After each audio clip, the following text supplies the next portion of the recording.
You're listening to The Scrimmage with Daniel Hargrove and Justin Domashevitz.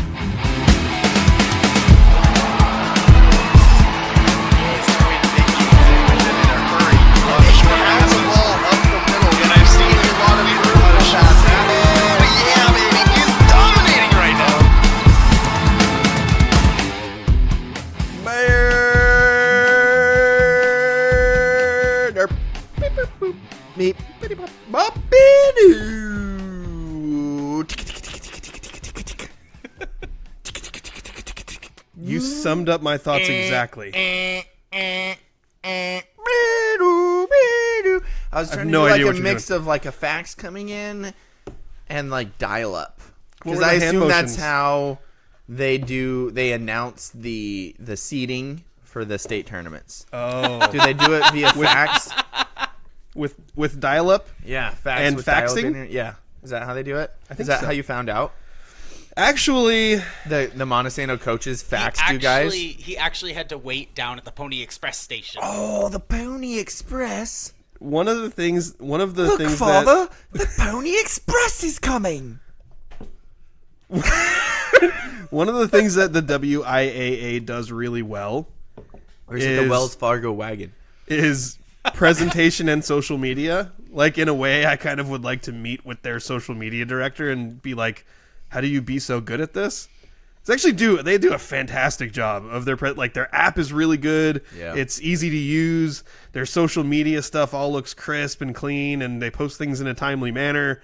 I feel like that's one, there's a lot of weird stuff that happens with the WIAA, but that's one thing they do really well. It is. Yeah. That's true. So I found out, I'm going to go ahead and just say that I found out on Instagram, even though that's not actually true. Because you were supposed to find out on Instagram?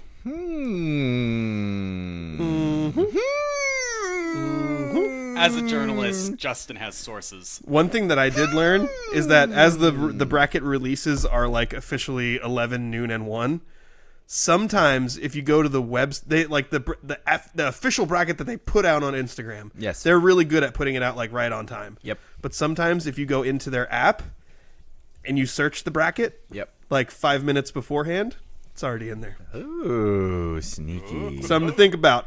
Something to think about. Let's get it going to the 2-minute drop. Let's go, huddle up. Gotta hurry. Hey, 2-minute situation, 44 seconds, hand the ball around. Gonna do it right. 3 jet Buckeye, don't worry. The 2-minute drill starts now. The Seattle Seahawks got smoked 37-3 at Baltimore today. Cook 'em. The Hawks offense managed just 6 first downs all game, while its defense allowed the Ravens to rack up 515 yards. Whoa! Daniel, the Seahawks were the number 2 seed in the NFC last week. Does this game affect your view of the ceiling for this Seahawks team? Depending on what happened in this game, I was right about to say, all right, let's jump all in on these Seahawks. They made that big trade to get Leonard Williams. I was like, okay, if they come out and play really well against Baltimore, then I'm going to be like, okay, everybody, it's time to hop on the Seahawks bandwagon. Let's really start paying attention and clamoring for that Super Bowl push. And this was bad. Yeah. This does happen every now and then, so it might not be over, but it's pushed the pause button on my hype train. Yeah, they might not be very good. It's possible. Yeah. Mm-hmm. Gino might not be very good. Mm-hmm. That's looking very possible. Accurate. After starting the season 0-3, the Portland Trail Blazers have rattled off 3 straight wins. Justin, does this streak change the way you feel about the Blazers' ceiling this season? Lots of ceiling questions. Stop winning. The last thing you want is to be a mediocre team who's in the play-in and maybe gets bounced in the first round of the NBA playoffs. Be a bad team, get a better draft pick, and they're doing this like Anthony Simons is out. Yep. Scoot Henderson's hurt now. Yep. How and why? Like, why are you winning games? Because it's the Blazers' way. Middle of the road and get your expectations up. Be worse. And then get a first pick and ruin it. That's Daniel. also the Blazers' way. Oh, boy. I didn't bring it up this time. You did. Daniel, your Oregon State Beavers took down Colorado this week and moved up to 12 in the AP poll. The 3 remaining games on their schedule are Utah and Washington at home, then at Oregon. What do you predict the Beavers will do in those final 3 games? Oh, man. Dub, dub, dub. Yes, and they are the highest-ranked 2-loss team in the rankings. And then they play Utah, which is, 13th, I think? Yeah, they're right behind them. Yeah. Right behind him. Yeah. Washington and Oregon, who are 7 and 8. Dub, dub, dub. College Washington football and Oregon playoffs. are Here we come. 5 and 6. 5 and 6. Yes, sorry. Yeah, 3 dubs. Woo. Pac-12 title game dub. College football playoff Boom. dub. Yeah. They didn't Title look game as good as dub. They didn't look as good as I wanted to. They'll be so good that they'll have to play another game after the title game just to beat someone again. Yeah, against like Double the dubs. Jaguars or something. They'll call it a super championship. Super ship. The ship is ship. Speaking of Washington, the 5th-ranked Huskies. That's a good time to buzz. Well played. You can finish that. I don't. actually 5th-ranked care. Huskies beat the 20th-ranked USC Trojans 52-42 this week, and oh wait, my dad said no. They already beat Utah. They play Stanford. Yeah, they did already beat Utah. Oregon State, didn't they? Yeah, I typed that in wrong.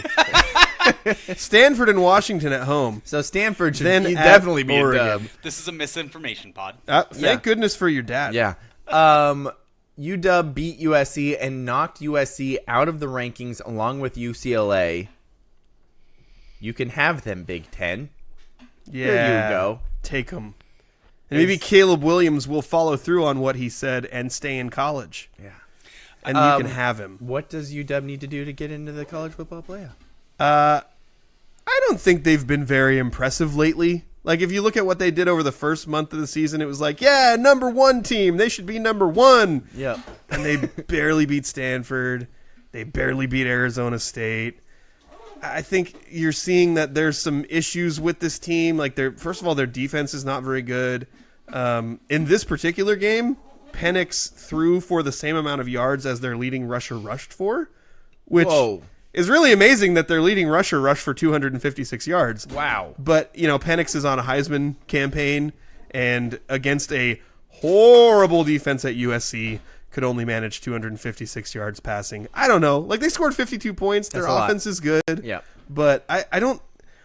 There's no clamoring now for, like, man, why isn't UW #1? UW should be #1. That's not happening because they're playing against teams that are below them and barely winning. Yeah. It is the Pac-12, though, where every team can beat anybody on any given night. I feel like they need to win out, and one of the top 4 needs to lose, which I think... Isn't there going to be a game? Yeah, Ohio State, Michigan. Yeah. So you think that'll bounce that team, and then... Well, I think that if Washington wins out, then... If the Huskies win out, they belong in the college football playoffs. Yeah. Oh, absolutely. And I think they'll get in there. I think they would be in it. But what would happen if a 1-loss Pac-12 team was there? Or a 2-loss Pac-12. Well, I That's would be the real hoping for a question. 2-loss, but let's if say Oregon State wins out. Let's say what has to happen? if Oregon State wins out, they have 2 losses. Yeah. So it's not looking great. But if Oregon, Sorry. if Oregon, that'd be. I can't even say I actually that. think Oregon could have a shot because I feel like Oregon's not good though. They're not going to be a 1-loss team. there was some Amen to that, brother. there was some college That football garbage analysts, national analysts, who were saying, like Daniel was, Yeah. actually Oregon should have won that game against Washington. Yep. Actually, we think Oregon's the better team. So if Washington stumbles down the stretch and Oregon does win out and they both have 1 loss, it's weird to think that the team who beat the other team and they have the same amount of losses would be lower, but it's possible. Yep. Because people look at Oregon as a potentially better team than Washington, the way Washington's been playing the last 4 out of 5 games. Yes, correct. Anyway, I don't know if there's anything we really want to dwell on here from the 2-minute drill. I think... Well, again, if the Seahawks had won today, I was ready to be like, all right, we need to start spending significant time about these Seahawks because they're in first place and they look like a contender. And today, they looked like a pretender. Ooh, good one. They looked like a tender steak. They look like a chicken tender. They looked like a grill tender down at Applebee's. Not a I football still team. think their defense is really good. They looked like legal tender. Their defense to did be not spent look. at a coffee shop. Their defense did not look really good today. Is there any other tenders? Their defense. Chicken tender. They look like a chicken tender. I said that already. Oh, dang it. Explain it to me again with those nuggies. Andrew, did you have a Seahawks thought? You seemed like you wanted to say something. I thought? think that if your offense goes 1 for 12 on third down, then probably not all the defense's number part. one defense in the league is not going to look like a good defense. Yeah, but should they look like a bad defense? 'Cause Like, they I allowed agree over with How you. many 500 turnovers yards. did they get? And Wyman, One. Wyman They had only to turned the ball over once. They only got one interception? I thought they were 2. No, there was one. I'll double check fumble. it. The fumble was the No, only there was an turnover? interception. Oh, well, the Seahawks Yeah, they also got a fumble. Oh, maybe I checked when was that? Did it happen late in the game? No. No. It was in the first Hold on. half. Hold on. Sorry. My point just being that if Processing. they do, it looks so much different Well, both if teams the had 2 turnovers. offense spends time I mean, we off had the that field, happen, on the right, field. on a team that we Yes, played for, yes. where our defense was good. But the fact that we were given 20 yards to defend 100 times a game, you're going to give up points. Yeah. Now, this one, though, in they gave up a addition- ton of yards, too. In but addition, you get tired, and I think the Seahawks are probably close to a top 5 defense, Yeah. maybe top 6, 7, 8. yeah, They're only like a top 20 run defense team. yeah. Oh my gosh! Do you guys see the time of possession in this game? Yes, that's Baltimore that's had what I'm talking about. over 40 minutes. Yeah, and that's why you play can't 40 go minutes what- on defense, what'd the you say? best defense in the 1 for 12. 1 for on 12. third Yeah, down. that can't. You And can't I think be that, 1 for 12. Like wasn't it? They only had 6 first downs the whole game. Yeah. Yep. And the only time they scored is when they got lucky on a bomb, on a deep play to Metcalf, and then they did nothing after that and kicked a field goal. You make a fantasy first team Hall of Fame defense, I can make them look like trash by playing quarterback on the offense. If you just keep throwing interceptions. Every single Yeah. that's what I'm saying. Like Yeah. if it doesn't matter how good they are, if they have to play the entire game, it's going to be a miracle if they don't look bad. Yep. I agree 100%. So we will try not to overreact to this game, especially on the defensive side of the ball. yeah. When I looked at it, and having admittedly not watched anything but the highlights, I looked at it and I was like, they allowed over 500 yards? Yeah. That's poopy poop butt soup. Yeah. I think it wasn't a good defensive performance, but I'm not ready to agree. say that they are a bad defense because of it. They were put in a bad spot, and they couldn't keep responding. Well, then They did it for a while, and then it just got out of hand. let's move on to my favorite part of the show. Right as Andrew was taking a drink. Serving questions up on a silver platter where the points are made up and the rules don't matter. Time for Stump Daniel. Stump Daniel is brought to you by the law office of Jeffrey A. Damashevitz. And Daniel, this week, I have a This Day in Sports History for you with a bonus question at the end. A boonis? On this day in 1995, Daniel, On this day in 1995, I was 6 years old. Warren Moon became the 6th player in NFL history to eclipse the 40,000 passing yard mark. On the same day, That's a lot. which player became the 7th to hit the same mark? Warren Moon became the 6th player in NFL history to 40,000 yards, and on the exact same day, which NFL player became the 7th to hit the mark? So you need to Good have quarterbacks in that era. good quarterback and a long career that you're at the towards the end of.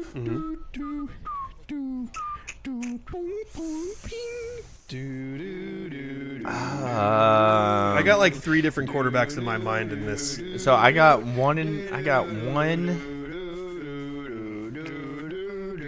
that's up there that I'm probably gonna guess. I got another that I'm like, I don't know if he ever threw for that many yards, even though he was really good. Yeah, I don't think he did because he kind of started late. Although Warren Moon started late, he just played late too. Played till he was had a foot in the grave. Is Warren Moon still with us? I think so. So he's still got a foot in the grave. So in your mind, he's had a foot in the grave for about 30 years. His football grave. Okay, got it. Yeah. He was only born in 1956, guys. He's 66 years old. Okay. Dude, he was... How old was he in 95? If he was born in 56? 38? Is that right? Is that good math? You Is can't that ask bad me math? to do math. That's a bad job by you. Ask me Sorry. to do math. I'm going to go with the first name that popped into my head. Okay. Dan Marino. Ooh, I'm sorry. That is not correct. What was the second name that popped into your head? Steve Young. Ooh, I'm Yeah, sorry. but see, I that's didn't not think that was correct. right because he sat for a while. What was the next name that popped into your head? Joe Montana? Oh, I'm sorry. That's not correct. You're 0 for 3. No, the correct answer to the question, And Dante Culpepper? No. which you would have known if you looked in the smart part of your brain, Uh-oh. is John Elway. A great quarterback nearing the end of his career in the mid-90s. Yep. The correct answer is John Elway. The big reason why I thought this was interesting was because when I saw this pop up and I was like, oh man, in the mid-90s he was only the 7th player ever to have done that. Yeah. How many players do you think are over 40,000 passing yards now? When in the 90s that was a very rare thing to have happened. Right. How many players in today's game are over 40,000 yards? So it's including those 7, right? Including those 7. So how many people in total in the last 30 years? Correct. And I'm going to give you some of the names. Okay, well, I know Breeze and Brady. They're actually the top 2 in career passing yardage. Yeah. I remember they were flip-flopping. They're both for a over while. 80,000. Right? What? Yeah. Actually, Brady's close to 90,000. That's He has nuts. 89,214. I'm going to say there are 30 quarterbacks that have eclipsed 40,000 yards. You're pretty close. There are 23. I'm very grateful that you said that was pretty close. Well, you're within 10. So I'm counting that as close. Sweet. The lowest on this list is Johnny Unitas at 40,239. Also, I'd like to I note didn't know that they invented the forward pass when he played. that's why his numbers are so crazy, because like from that era, other people were not doing that. Like you look at his career stats and compared to somebody, like he literally has less than half the amount of passing yards as Tom Brady. But era to era, if you do a peer comparison, he was head and shoulders above everyone. Yep. Do they have yards after catch stats for stuff for like his games? Oh, for quarterbacks? Is that old of quarterbacks, I mean. You mean I like don't- back in the 50s? Yeah. Probably not. Because I wonder, it would make sense to me if he had guys who were really good at running anyway, and they would have had tons of yards taking handoffs, but... I don't think they did that back then. Like when passes happened, they were vertical. Oh, okay. I don't think they were doing a lot of little dump off passes. Oh, okay. I could be wrong. I wasn't around back then, so I don't know. I Warren would Moon like was. to learn a lot more about the history of football X's and O's, Yes. honestly. The evolution of it. Would be I'm fun. not that interested. I want to get back to the... Was So- it the veer? Here, I run 3 plays, just like Novocaine. Give it time; it always works. Hashtag what the Bobcats should have done this last weekend. Oh. Sorry. I want to give you the 2 Now I'm guys. sad. Sorry, not sorry. They would have won. I want to first off give you the 2 active players who are closest to reaching this mark. One of them is Kirk Cousins. He's at 39,471. So if he comes back next year after he's back from his injury, But what about Kirk Cousins' cousins? that I don't know. Also, the Red Rifle Andy Dalton is about 1,500 Yeah, he yards is. from 40,000. Which, Attaboy. like, what? Hey, Red Rifle was good. I want to give you some of the lower names on this list because I think they're funny. Kerry Collins passed for 40,922 yards in his career. That's bizarre. Joe Flacco Jew passed for 42,320 yards in his career. Also, our very own Russell Wilson is at 42,196 for his career, despite playing in an offense that didn't really want to pass the ball. Anyway, that's going to conclude Stump Daniel, which is brought to you by the Law Office of Jeffrey A. Domashevitz. Oh, wait. The A I stand forgot about your bonus question. Oh, I thought one of those was the bonus question. No. This is separate, but I thought it was funny. When I was doing like a looking up this day in sports history thing, and I stumbled upon this, and I thought it was funny. Do you remember in 1999, Dennis Rodman and this celebrity were both arrested and charged with battery and domestic violence in a Miami Beach hotel? Dennis Rodman and this celebrity. The same Miami Beach hotel? Like They were together and they in were the same- charged Okay. for domestic abuse against each other. Oh. What celebrity do you remember Dennis Rodman being entangled with? Gosh, that guy was a weirdo. Still is. Yeah, good point. Did you just kill Warren Moon and Dennis Rodman in one show? There should be a fine for that. Daniel, double murder. Dennis Rodman and Warren Moon. He's also Just call me only a volleyball 62, player. Daniel. Kills. Daniel, yeah. we need a kills per show stat for Daniel. I gotta give you the assist on that one though. I think I got the dig. Can't remember. I feel like it was somebody who it felt like their life was a train wreck too. But gosh, I was 6 years old. You know, pop news doesn't really sound. What year were you born? What did I say? This is 99. Oh, I thought you said it was 95. 95 was the quarterback question. Oh, This okay. was So I was 99. 10. So that okay. So you're 10. You should know what's going on in pop culture and domestic abuse. Domestic abuse. I can't think of it right now. I think I remember having the memory of that makes sense. Bad job by you. If you looked in the smart part of your brain, you would remember that the correct answer is Carmen Electra. Yep, that checks out. 100%. As anyone who watched the Last Dance documentary knows, that like people who follow basketball history and like off the court history already knew. There's some crazy stories about Dennis Rodman and Carmen Electra, even like while he was playing with Michael Jordan during these finals runs for the Bulls. She has Some wild stuff stated happened. that it was an occupational hazard to be Rodman's girlfriend. I believe he You would state think? the same thing about her. Yeah. But there's some of the stories are pretty interesting. So bizarre. anyway, that was Stump Daniel, brought to you by the Law Office of Jeffrey A. Domashevitz, no relation. What's the A stand for? We are very excited for a lot of what we have to talk about in the rest of this show. We have a lot of local sports. What happened? Matthew Evans says, "Was that Carmen Electra? I would hate it if I'm right." He got it. Matt Evans got it. Nice. Speaking of Matthew Evans, Hey! he is going to be our guest after we do the local sports roundup. So when we come back from this commercial break, we're going to do a local sports roundup.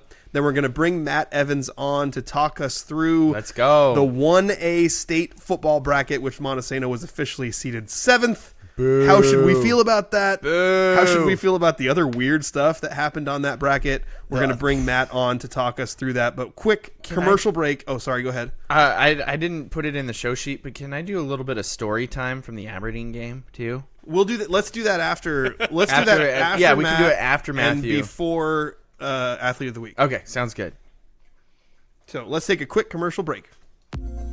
Do you have a legal situation and need someone on your side? Let the law office of Jeffrey A. Domashevitz be your advocate. If you've been the victim of medical malpractice, suffered a personal injury, or need representation with real estate law, small business law, or estate planning, let Jeff Domashevitz put his 29 years of experience to work for you. Call Jeff Domashevitz today at 360-612-3991 or visit domashevitzlaw.com. That's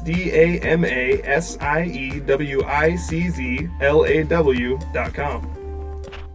Thank you again to our sponsors, the Law Office of Jeffrey A. Domashevitz. What's the A stand for? No relation. And Spivey Realty Group, the sponsor of our Spivey Athlete of the Week, which we got some good contenders this week as usual. Yeah, Jane It should- Roloff. Gosh, Yeah, spoiler. we got to get through the local sports roundup. Spoiler! So then we can eventually name Jane Roloff the Spivey Athlete of the Week. Justin, you're not supposed to be the one doing Sorry. that. I don't You're know the what Monty to say. You're right. Gabe Bodwell. Babe Gobwell? Yeah. Let's roll it out with the roundup. I'm just Roll out? I'm trying to come round up with it a up. thing for that. Let's round up local sports. Roundup. Montesano Yeehaw. earned a spot in the 1A state football playoffs with a 71-0, not a typo, Earned? win over earned.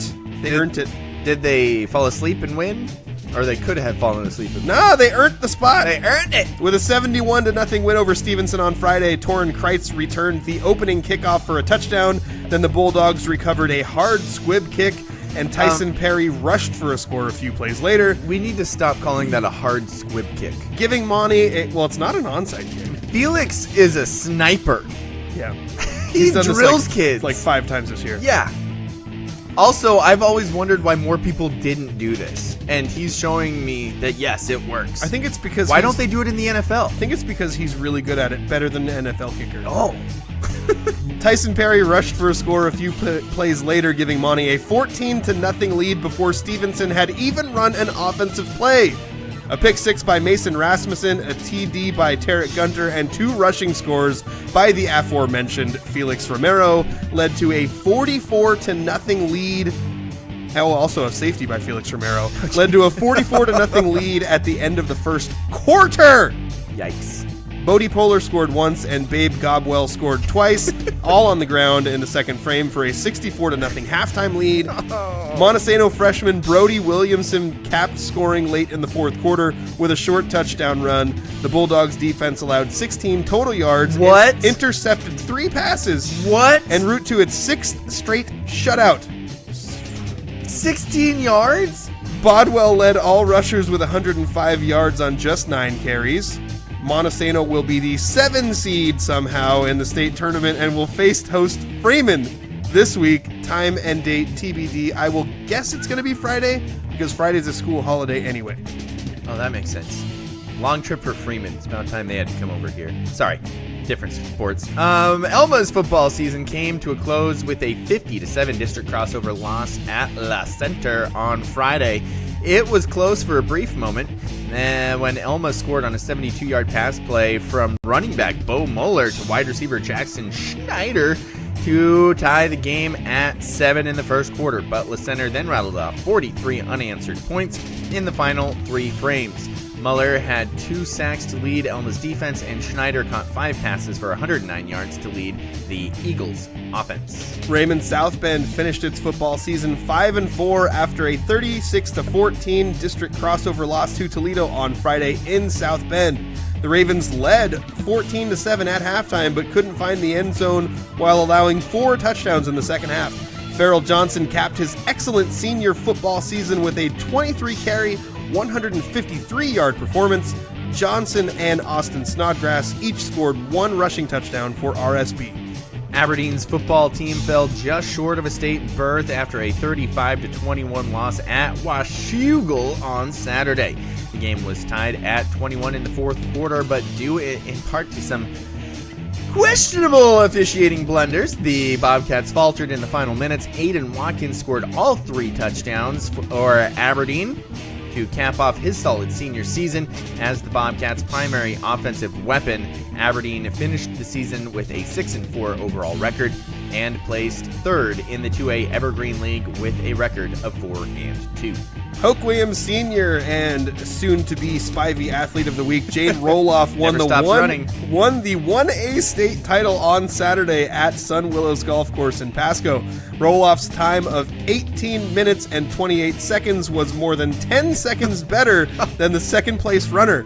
Montesano's girls took 5th place as a team, led by a 5th place individual finish from freshman runner Haley Schweppe with a time of 18 minutes and 57.5 seconds. Montesano soccer beat Seton Catholic in exciting fashion at the district on Thursday.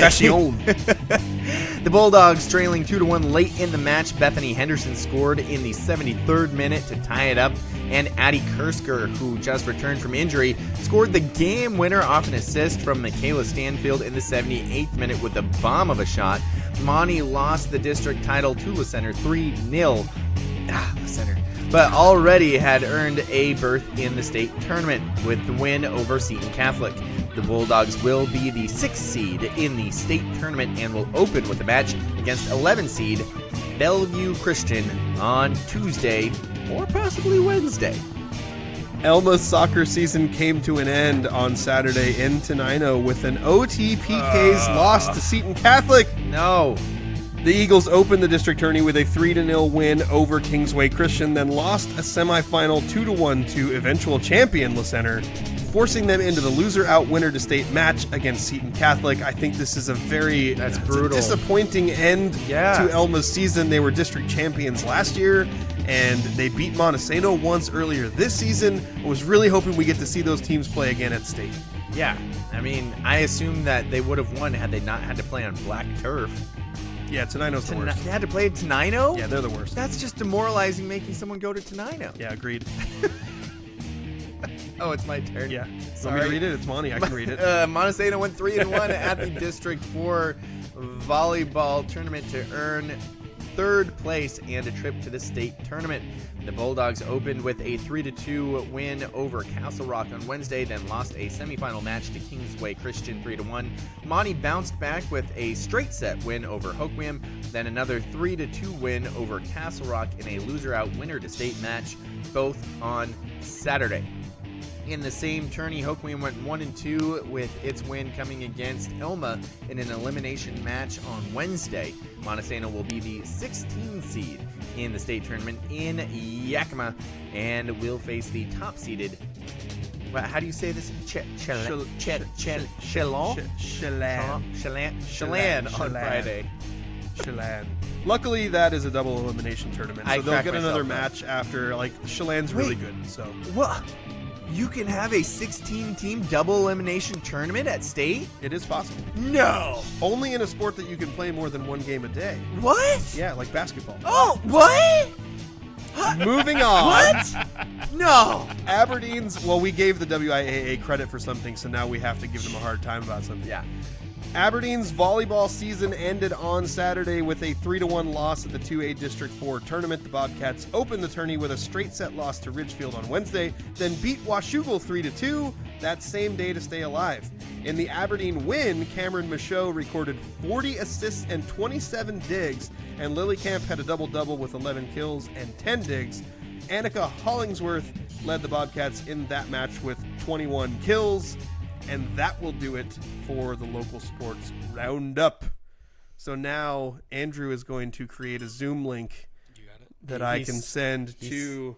He sent it to you while I was reading the Montesano thing. And I was hoping that if I spoke slowly and talked about how you should have a basketball tournament like the volleyball tournament. In Justin's defense, it's difficult to do that on a phone. Yeah, while you're true. keeping track of what you're going to read next. That's true. I also had that thought, and then I looked over and I was like, oh, there's no way he's going to be able to do that. And I saw the notification come up, and I was like, oh, maybe if I stall, he'll be able to do it. And then, but then it was just too interesting because it was about Montesano. See the notification. Yeah, didn't see it. But I'm going to level with you. I kind of stopped listening there for a minute. Did I miss anything? No, okay. You didn't miss anything. That was a filibuster that was successful, and I just ruined it. No, okay. You didn't ruin it. You showed that it was a successful filibuster. Okay, so I am excited. I busted Phillips. Good job. What? And, I see Matt on the screen. Hey! Matt, can you hear us? Yeah. All right. So I can. Can you hear me? Yes. Yes, I can. Perfect. Sweet. All right, so I want to give people if anybody got a nice microphone. In case anyone doesn't know who Matt is and how to find him, he is he has a rankings called Evans Rankings, and you can find him, I think, primarily on Twitter at Evans Rankings, but he also does have a Facebook and an Instagram as well. He has a website. He does rankings for high school sports across the state. He has a computer system that is head and shoulders above better than the stupid RPI that the WIAA puts out. We're back to taking more shots at the WIAA. Well, yes. Well, you know what? We're going to commend them when they do things well, and we're going to take shots at them when they do things poorly. But Matt has a ranking system that takes many more things into consideration than what the WIAA has. And he also will, in addition to having the rankings, he'll throw his own opinions in there about what the computer gets right and what the computer gets wrong. Nice. To be honest, Matt, I thought the Evans rankings was like some sort of organization. I didn't know that it was your rankings when I first heard of it. That's awesome. You would be surprised how many people actually call me Evan. I'm like, no, that's my last name, guys. Yeah, no, it's Evans Rankings. EVAN apostrophe S. It's Evans Rank. No. But anyway, so the main reason, and again, I would encourage everyone who's interested in high school sports to go onto the socials and find Matt's stuff. Follow Evans Rankings, because it's not just rankings that are going to come out, but he's got this like master Excel spreadsheet that has full schedules for football and all kinds of good stuff on there. So follow him on his socials. But what we really want to talk about with you today is the 1A bracket. And I have some thoughts on the 1A bracket in football as a whole, as I know you do as well. I would like to start with where Montesano is seated, because that's our local team. We know that there are in 1A, there are 6 undefeated teams, and then there are 2 two-loss teams in Linden Christian and Nooksack Valley that everyone believes is just as good, if not better, than some of the undefeated teams. So I think we kind of had a good feeling for what 1 through 8 was going to be, but we didn't really know what order it was going to come in. So give us your thoughts on how Montesano ended up at 7 and whether you feel like that was a fair spot. In all honesty, I do feel like it was a fair spot, mostly because, I mean, I had them at 8th in my prediction. And in all honesty, for me, it came down to just, and this isn't anything that Montesano had control over, but you look at their schedule and you just go, who was their signature win? I mean, yes, they have a win over Aberdeen, close, almost made it to state. They have a win over Eatonville, but it's not, the Eatonville of the last few years. And unfortunately, this year, Tenino is down with that late coaching change. So at the end of the day, for me, it was just they had 2 wins over quality opponents, opponents with wins over 500. And I mean, yeah, they're smashing everybody, but I think that any good team with that schedule should smash them.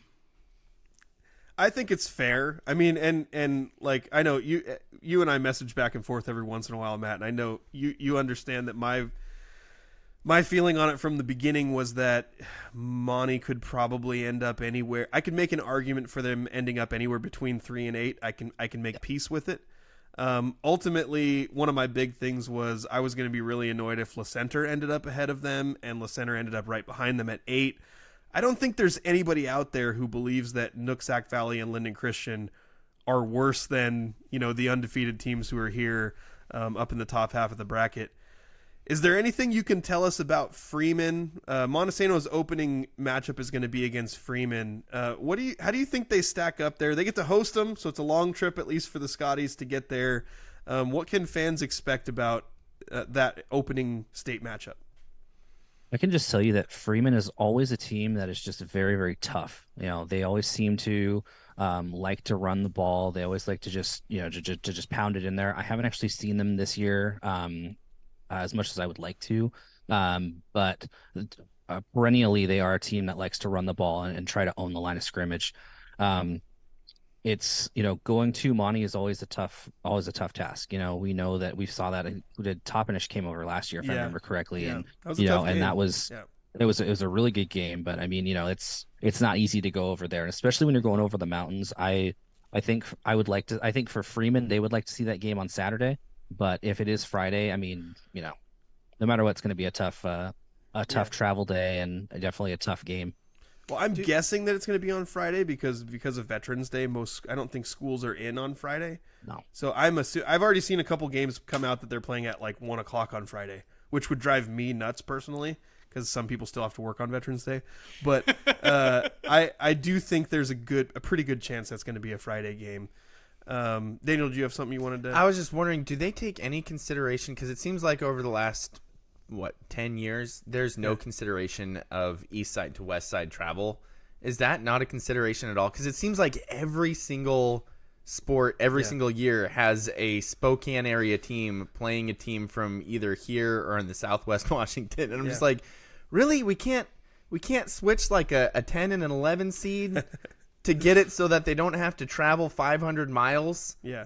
I mean, and this is actually a great crazy question for Matt because he's been on a seating committee before, so he would be able to tell you like what they're telling you to look for going into it. Yeah. Yeah, so I was on the first two committees. I was on the B committees the first 2 years, and the biggest thing that we were tasked with doing was it was just try to avoid rematches and also try to avoid league matches. And also if we could make a couple tweaks to minimize travel, do it. Um, there are some times where it's easy to do that, but there's also some times where you're looking at it and you're just like, I mean, this is a matchup that we saw, last year, or maybe this is, we want to kind of give an opportunity. It could necessarily be that maybe there isn't an easy switch to swap to East Side teams and make it, without having the conflict of the leagues. So I don't necessarily know exactly what. I mean, we'll talk about, rematches coming up when we dive deeper into this bracket. But yeah, the biggest thing is just try to avoid rematches and try to avoid, like Nia Bay to DeSales or Nia Bay to Asotin. If you can make tweaks that kind of make things easier, then do it. Yeah, because I see this in basketball every year now with the regional round, and as you could tell from listening to us before, I hate the new basketball tournament and will until it returns to the 16-team format. Yeah. But it seems like we always have teams. I mean, shoot, and with that tournament, they're heading to the east side or vice versa, and then driving all the way back home, and then right back another 4 or 5 hour drive to Yakima. And it's like, how is this better for anything? Anyway, well, Montesano just opened at Riverside. Yeah, last year. Yep. It's not, you can't travel a whole lot further than from Montesano to Riverside in this state. So unless you were at, if La Center went to Riverside, that'd be farther. But it's tough. Yeah. Anyway, I'm really curious about this because you look at some of these teams, and at the top, it feels like it's Royal number one no matter what. When you look at who did they play, because I'm curious to see what some of their matchups are, because I think we get so used to seeing Royal at the top, number one, that we don't even really dig into who they played and how their numbers stack up. We just kind of assume that, oh yeah, that makes sense, Royal number one. But I'm a little bit curious. The number one team in the state, 3-time running state champ? Yeah, I think so. What was their schedule in their season like this year? So their schedule, they started off with Toppenish, and then they played Othello. They played Zilla, who didn't make the tournament but finished 7-3. And then they played Linden Christian, and then they went through their league schedule, which was Waloot, Iona Benton, College Place, Connell 500, so they're not necessarily the best they've been. They did have a bye week 7, but that's just because nobody wanted to play them. And then they took on Natchez Valley in week 10, which is a really good. I mean, Natchez Valley had a good year this year. They finished just 6-4, kind of a surprise. But they always schedule tough. And the biggest thing for them is, if they could play against like the Moses Lakes and the Kamaikans and all that stuff, they would, but I don't think those schools want to play against Royal because they know that they're going to be battle tested. Yeah, why would they? What benefit does it give to them to play against, the best team in 1A? Yeah, and I think that, I mean, you just ran through the whole schedule, and like there's a lot of tough ones in there and a few state teams in there that they beat, but the Linden Christian one's the big one. And that kind of leads to the broader discussion about this 1A bracket as a whole, because I know, my initial thought when I looked at it was, and I realized as I was talking to my son, I wasn't even really upset that Monty was seeded 7. I was upset that the potential second round matchup would be a trip to Lakeside, which is almost 6 hours away. And I was like, I don't want to make that road trip. So, but the thing I was looking at was like, man, if I was a Kings fan or like a supporter of Kings, I had them penciled in as like an obvious number 2, and they end up at 5 with a few teams ahead of them that, man, I struggle to understand how that happened.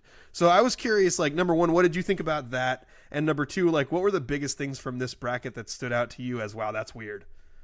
I was shocked when I saw Kings at 5. Yeah. Because like you said, for me, it was Royal 1 easily, and then a kind of a coin flip between Kings and Lakeside for 2 and 3, just because they both have, a win over one of those 2-loss teams that was, going to be a top 8 team.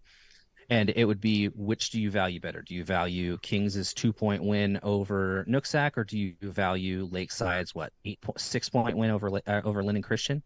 So I felt like that was just easy right there. After that, you kind of get a little murky. You could, Cashmere's really good. I think Cashmere at 4 is see there at 4. Yeah, Kashmir at 4 is top notch. After that, that's where I'm looking at, Lyndon Christian, Nooksack, and then the next team's, Monty and Center. And there I was kind of like, okay, valuing strength of schedule, valuing what's their best win, valuing, taking a look at their losses and going, okay, how could this, is this a strong enough loss? And I think in my bracket, I think I had Lyndon Christian 5, I had Center 6, I had Nooksack 7, and I had Monty 8.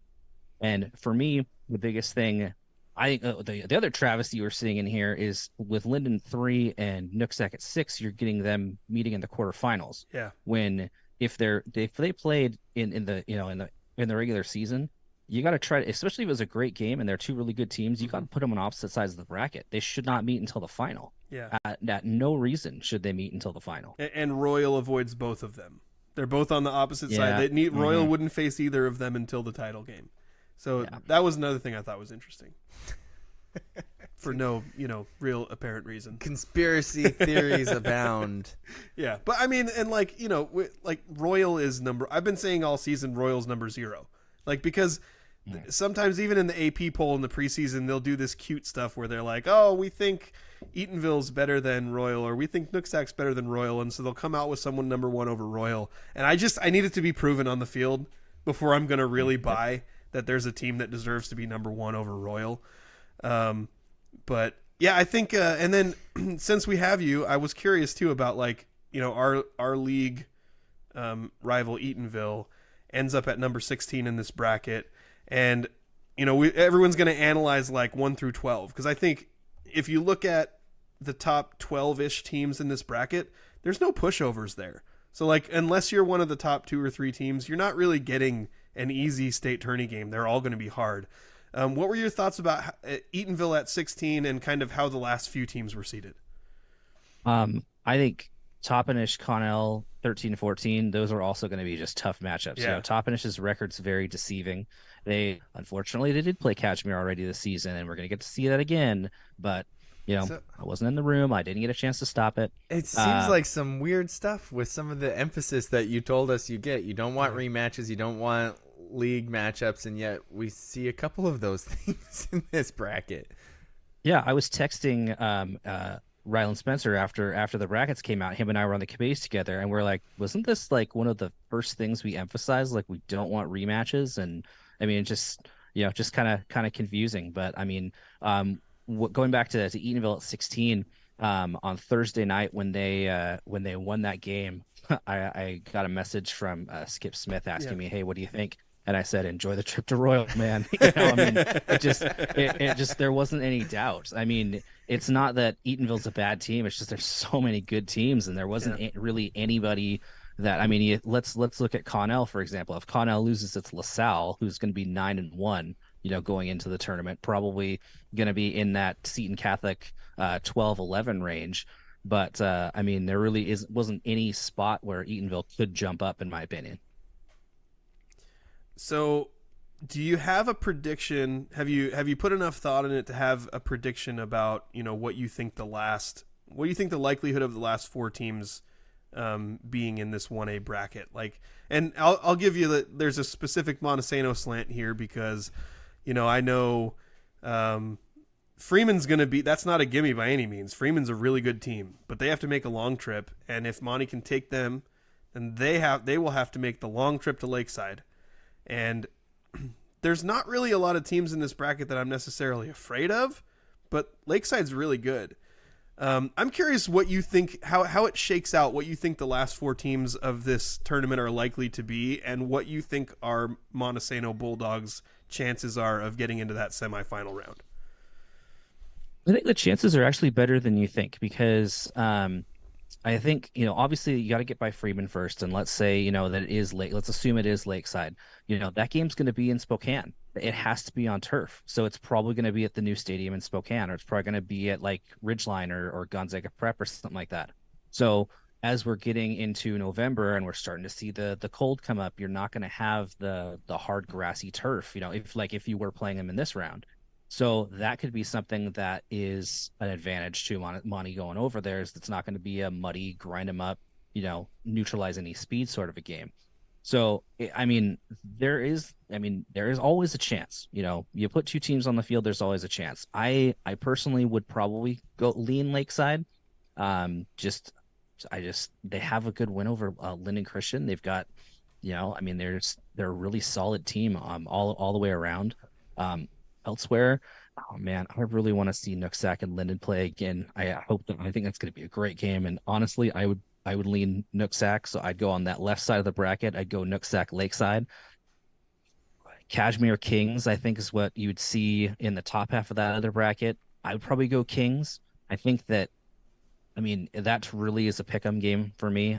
Kings has got a lot of skill and Kashmir's got a lot of grit, and that one would probably be in Wenatchee, so that's going to be turf again, and that's going to be a great game. And then honestly, you can't go against Royal on the bottom right, and so I'd probably go Nooksack, Lakeside, probably Kings, and then Royal for my semifinals. So it's interesting. So that could lead us to a potential title game matchup between the top two teams at the beginning of the year, which is you could just see a Royal versus Nooksack, which is like everybody at the beginning of the year said those were the two best teams in State 1A. Yeah, that'd be awesome. That would be really awesome. Yeah.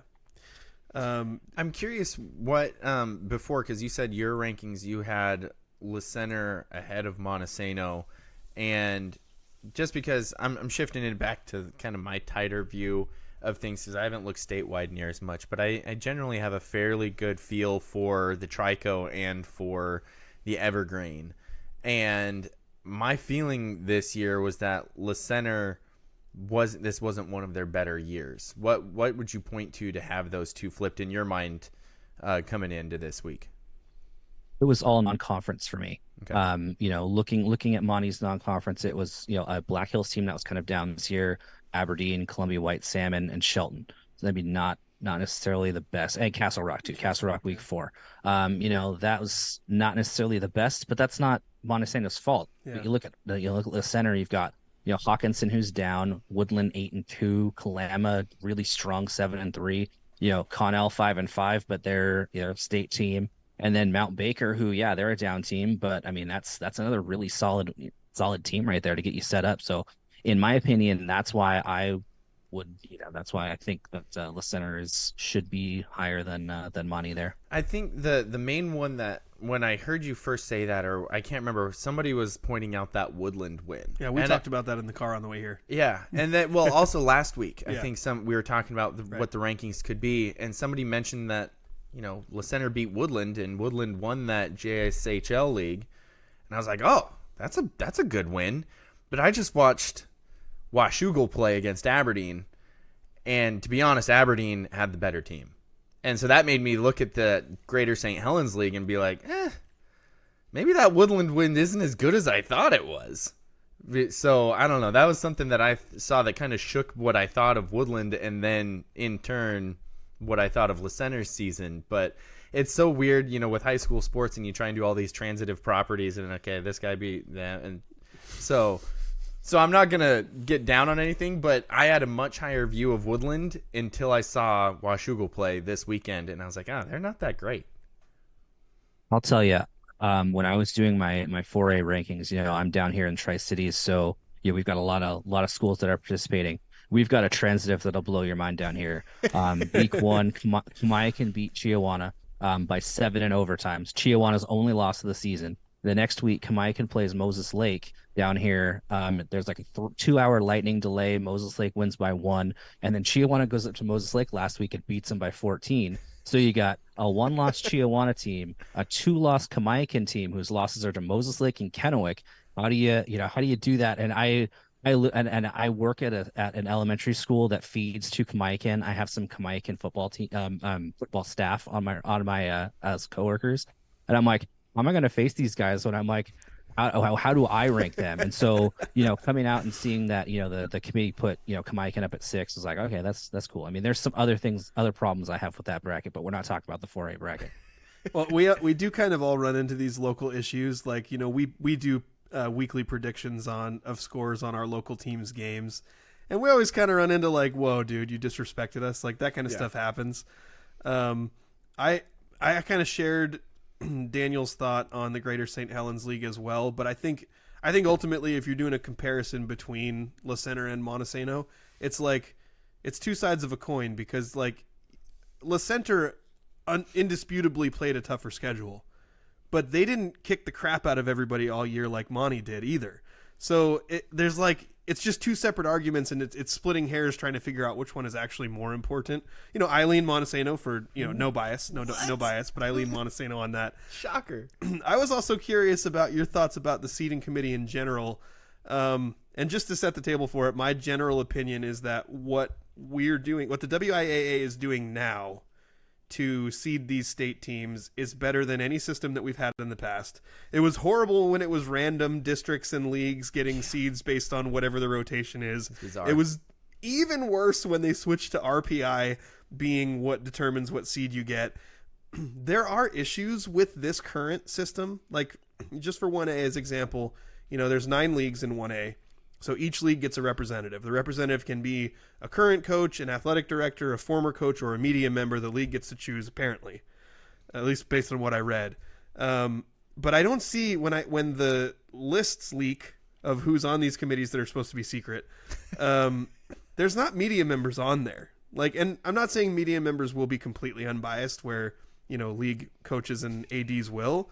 But do you see a way that this could be improved, so like some of the things that we run into as issues with the way things are seated, that it would be better, like we could remove a little bit of bias in these committees?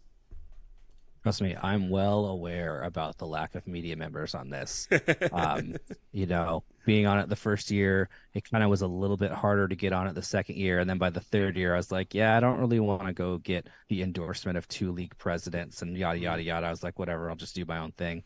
But I agree with you that it is so much better than it used to be. It is so much better than it used to be.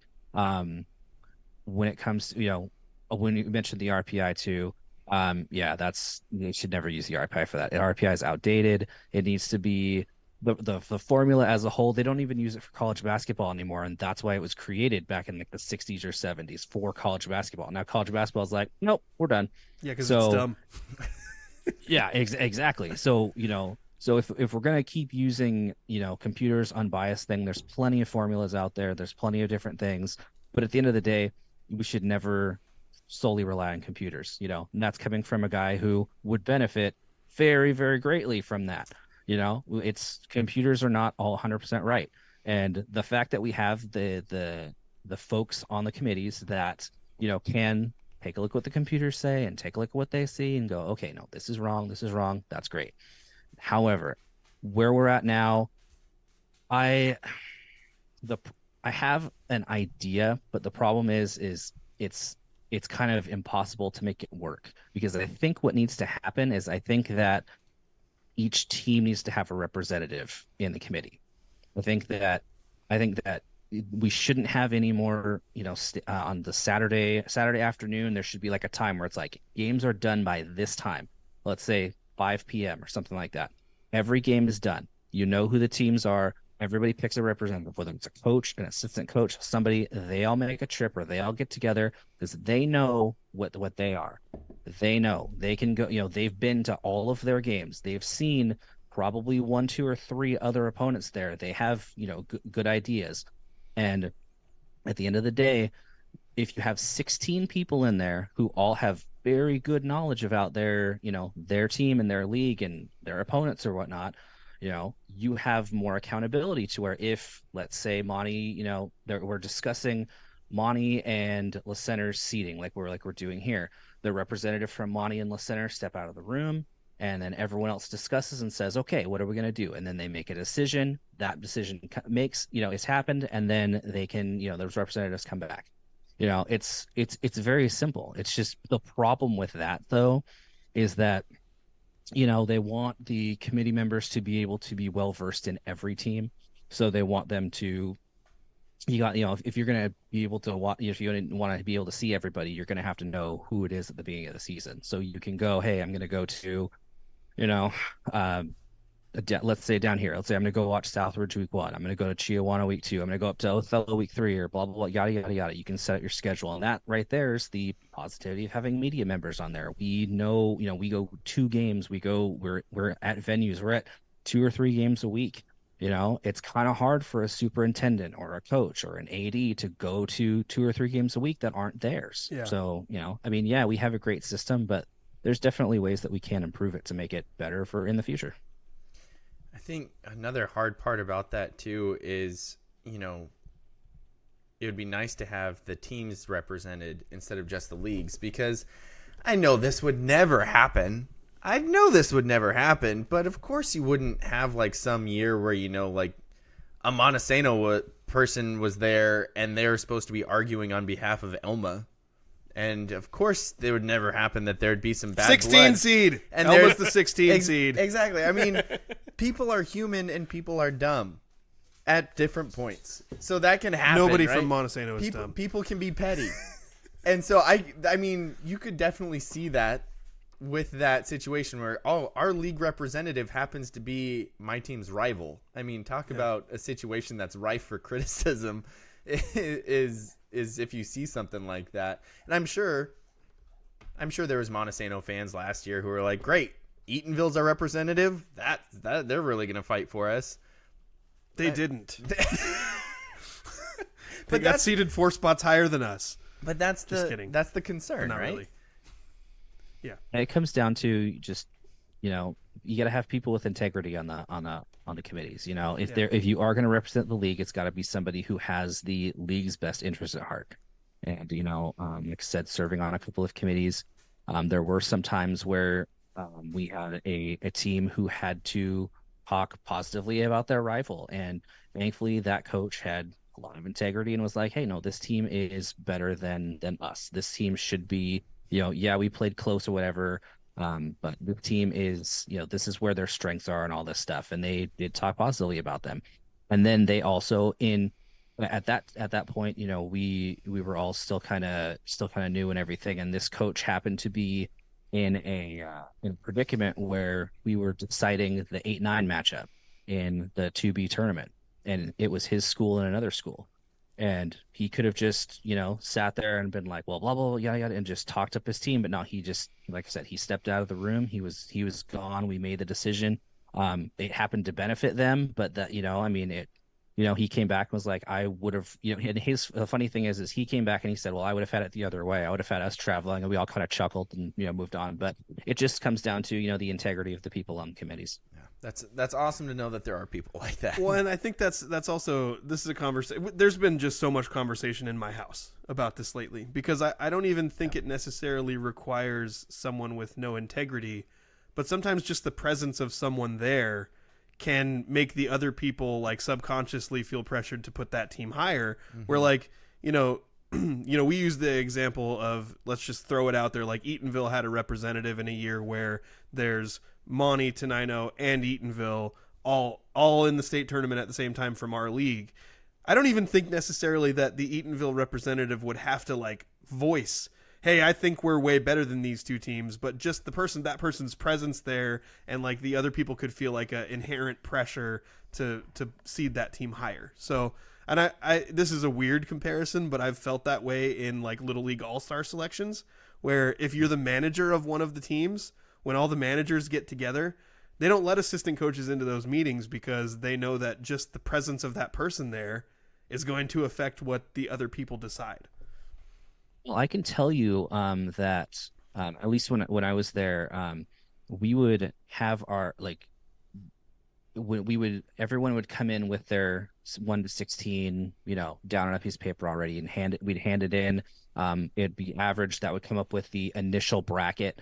And then from there, we would go make changes and whatnot. So, I mean, when it comes to like having somebody, somebody who may be slightly intimidating or something, the initial bracket is already done before the big discussions are starting to happen. I mean, they may be able to have some sway at that point, but they're not going to have a big effect on the initial making of the bracket. It's good to know. It is good to know. You have a formula that you use, and we've already talked about how the RPI doesn't work. Yeah. So I'm curious, what goes into yours? My formula is very basic now. It's a lot of, I use 3 main components. I use basically, did you win the game? That's 40% of the formula right there. Um, I do my second metric is I call it the percentage of points scored, and that basically is like you take how many points you scored, and then divide it by the total number of points scored in the game. So maximum amount. If you shut out the opponent, you get max points there. That's 20% of the of the formula. That would help and then Monty the a other lot 40%. That would help Monty a lot this year, which is why It did. of It the did help of the them a lot. computer rankings, Monty would have been 6 seeded, but because Matt hates Montesano, he bumped them down to 8 in his prediction. I'm always looking for more enemies, and I figure I want to conquer, West Central Washington now, and just kind of, get the establish the hatred over there. But then the other 40% is just it's opponent win percentage, and just kind of goes off of that. My formula is not set in stone, though. It's something that I'm always evolving. Every summer, I always go back and do like a re-season simulation and like tweak some things. This season, behind the scenes, I'm actually running 5 different formulas for this season. Nice. And I'm going to do a battle of the bracket, or the battle of the algorithms, for the state tournament, and just kind of see which one wins. Is it the good old tried and true, or is it some random one I came up with at 2 a.m. while feeding my son? Just kind of we're gonna see what happens. What I just heard was Matt's gonna run 5 simulations, and whichever one puts Monty lowest, that's what he's gonna run with next season. What's funny? You can tell that I'm gonna let my extreme bias show here. I really want to know if I want the formula, and then I want to feed in some old teams. So I want to go back to 2012 and run the couple of teams through that formula, because Hoquiam had an insanely dominant team that year that stumbled in a game, and then a team that they blew out earlier in the season ended up winning the state title. So that would be a year It's called that I'd being want to better go back when to. it matters, Daniel. Shut up, Justin. So you said what, 2012 one? Was that Hoquiam 1A at that point? Yes. Yeah. Did they make the state tournament? Yes. Okay, Yeah, let's they see. lost And then to who was Kings. the other team? Montesano. Montesano, state 2012. champion Montesano. Yeah. So I actually did during the COVID year. I actually did a simulation back to 2010 and did a best of the decade. Oh, this is awesome. I want to talk to Matt let's for see. hours. Well, we have about 3 minutes left on the Zoom call. Yeah, let's see. So I have 2012 Hoquiam. They were ranked 32 out of every team from 2010 to 2019. They were, let's see, 68527. That's pretty solid. And then I had Monty at 13, 10, 12 and 2.77. Yeah, they're a little bit better. Gotcha. Yeah, I had Monty over Hoquiam there. Yeah, probably Accurate. largely in part because Monty went on to win the state title and Hoquiam lost to Kings. I find it fascinating that you had that information at your fingertips. That was awesome. How do you do Well, that? it's kind of fun. You had mentioned. I was like, oh my god, say something after 2010. You're like 2012. I'm like, let's go. I got this. Yes, that's a win. That was awesome. Before we let you go, was there anything else? I just got a message from another media member they texted me and they just said Hoquiam was better than Monty that year. So I would agree. Actually, I am a homer for Montesano, and I would agree that Hoquiam was better that year. Yeah. Well, Justin and I did the radio broadcast for the Hoquiam Monty game that year, and Hoquiam won by 30 points. Yeah.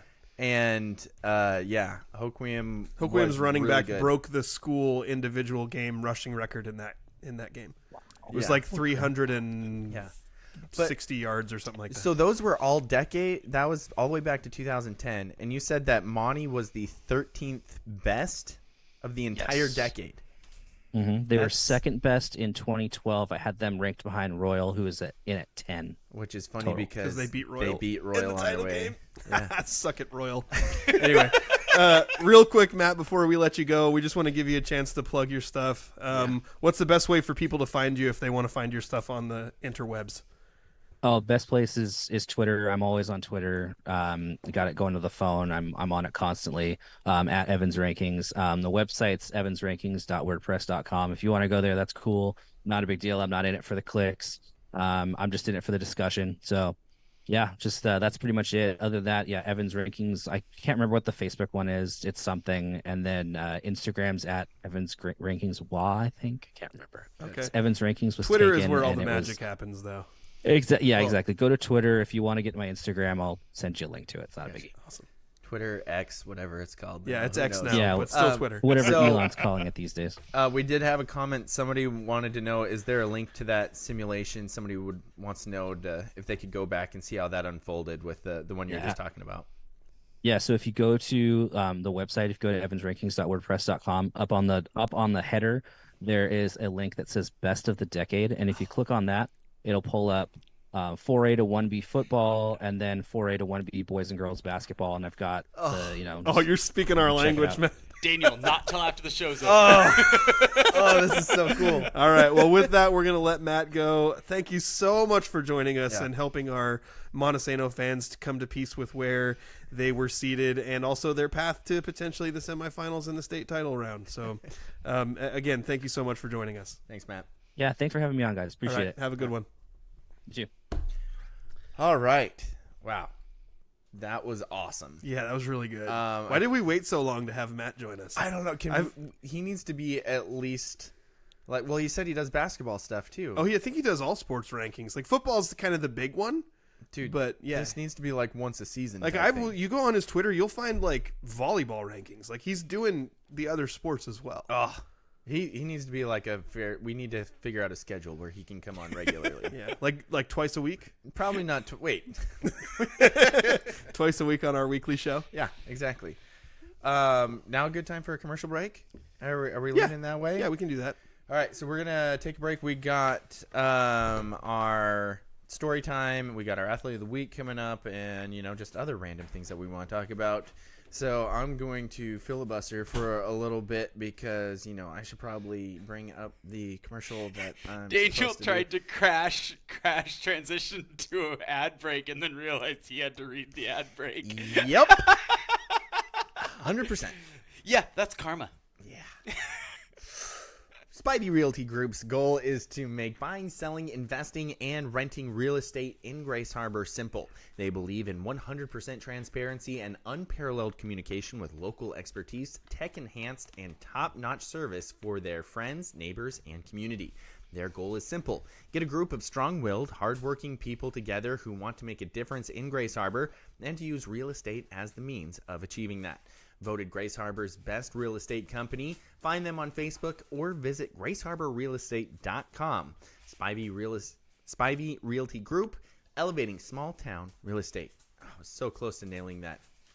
It sounded perfect to me. It was so close. That's because you weren't paying attention.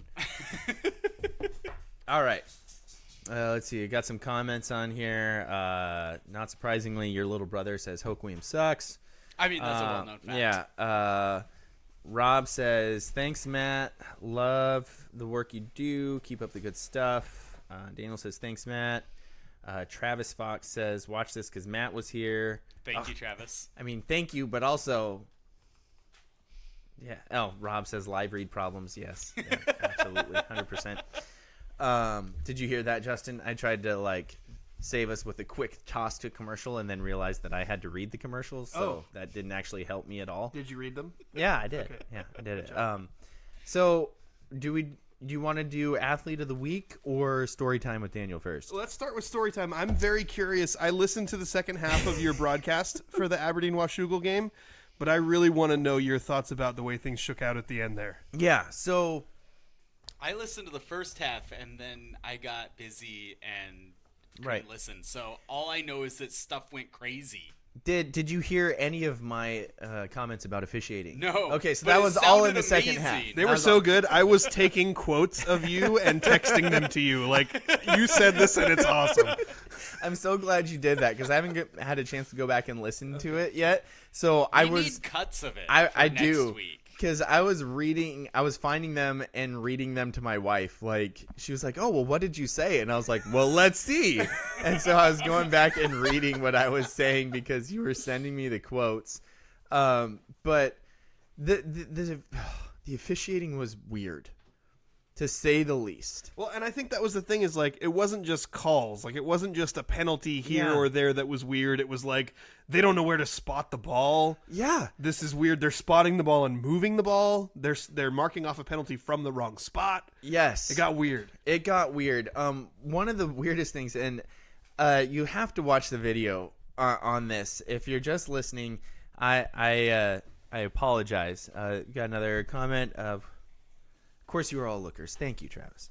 But there was one time where the Aberdeen punts the ball, right? Super high, short punt, hits the 40 and spins back like I wish my pitching wedge would. Like just backspin for days.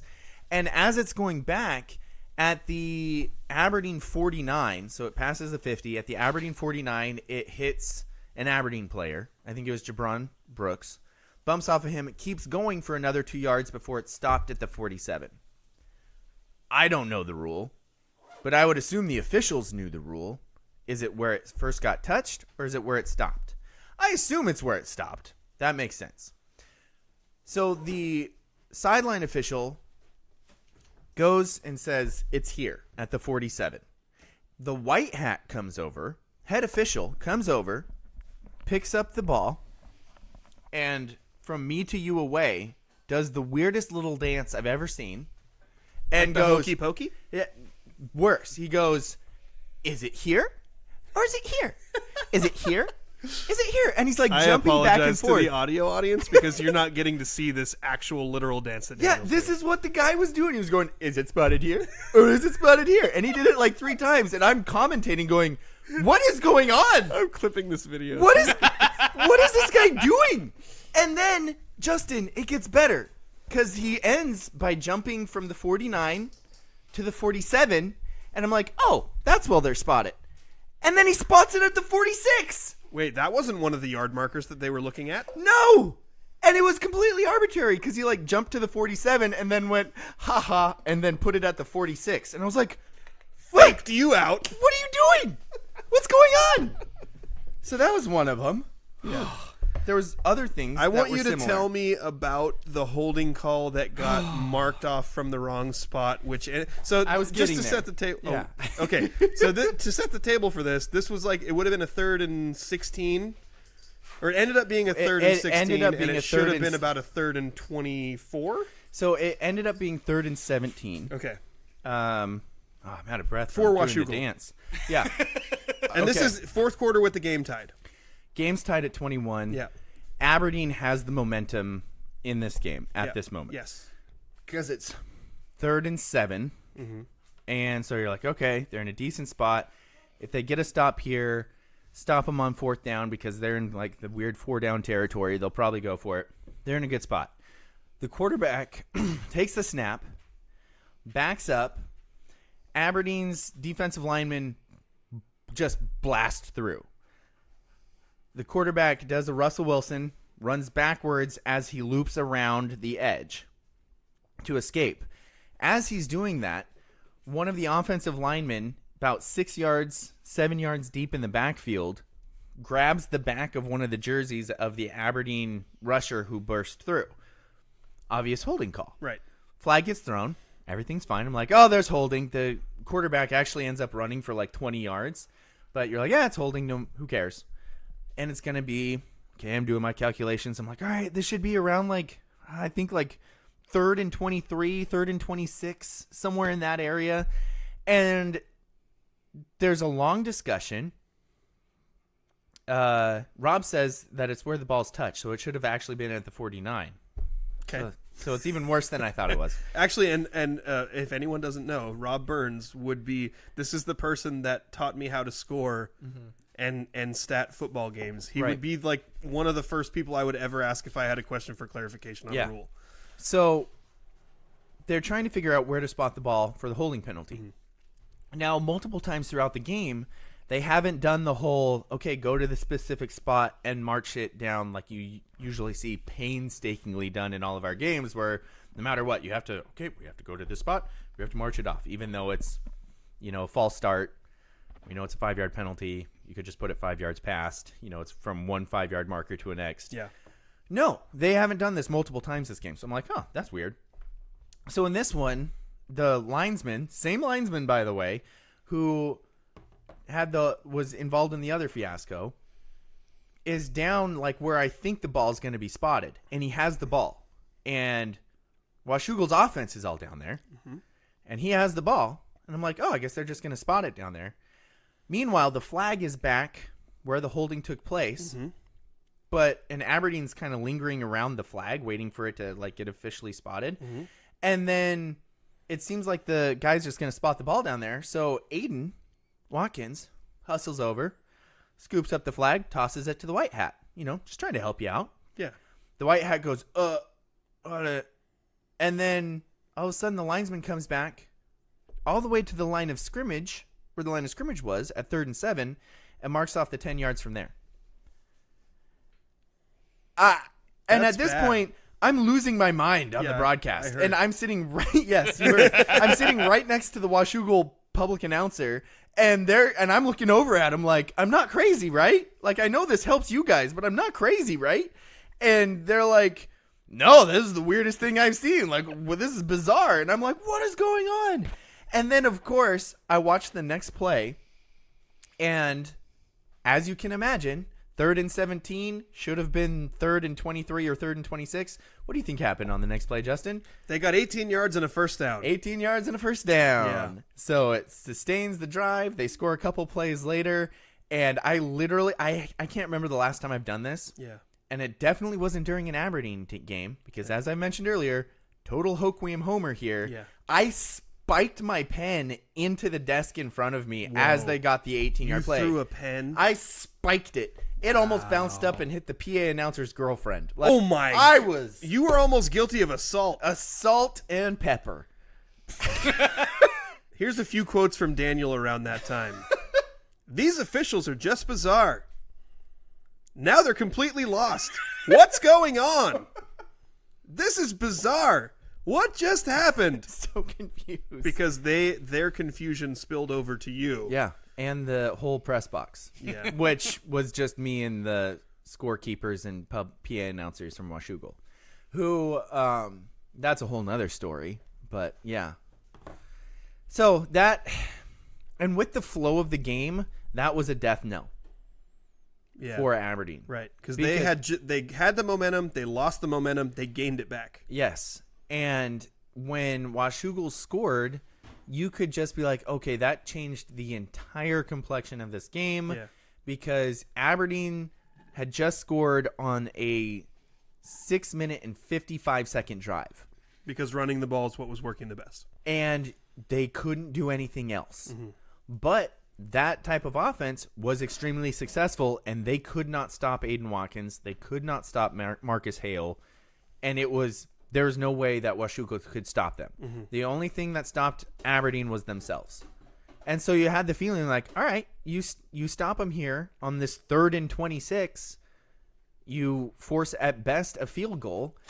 And if you're Aberdeen, you don't have to panic. You have like 8 minutes left in the game. You can just keep handing it to Aiden, keep handing it to Marcus. You'll rumble down and score a touchdown. And at that point, you'll probably be up 28-24 at worst, if not 28-21. With like a minute left. Yeah. You're in great spot. Instead, you're down 28-21. You start to panic because you're down. You throw an interception because you start to panic, so you stop doing what you should have just been doing the whole game. And it goes from bad to worse, and then snowballs, and you end up losing a 2-possession game, and everybody looks at the score and goes, oh, Aberdeen wasn't that good. They lost by 2 touchdowns, when really they lost by 1 touchdown, and by really they probably should have won that game. They were a better team than Washougal. When I first saw Aiden comment on our thing last week, like, yeah, look at the teams that Washougal's been beating, though. I was like, ooh, Aiden showing a little bit of confidence. No, after watching that game, Aberdeen was a better team than that team. And it's frustrating that they lost. And it wasn't all the officials. Aberdeen made some mistakes, and the way that their offensive system works with having to run over to the sidelines to get the play, is not only archaic, but it hurt them very, very badly in this game, especially at the end of the first half, because they do not – I'm assuming they don't know how to run a quick offense because I've never seen it. So I'm assuming they just don't know how to do it. But Well, at halftime, they had a 2-minute drill scenario, right? Well, they had what it should have been a 2-minute drill scenario because, as I mentioned, their offense was extremely effective in 5-yard chunks on the ground. Yeah. And they started with the ball at the 20-yard line with 4 minutes and like 18 seconds left. And I'm like, all right, you better be moving quick because you should just be pounding the rock the whole time down the field. But that's going to take moving quickly because it's going to take a while unless Aiden pops one for like 50. Instead, here's the play.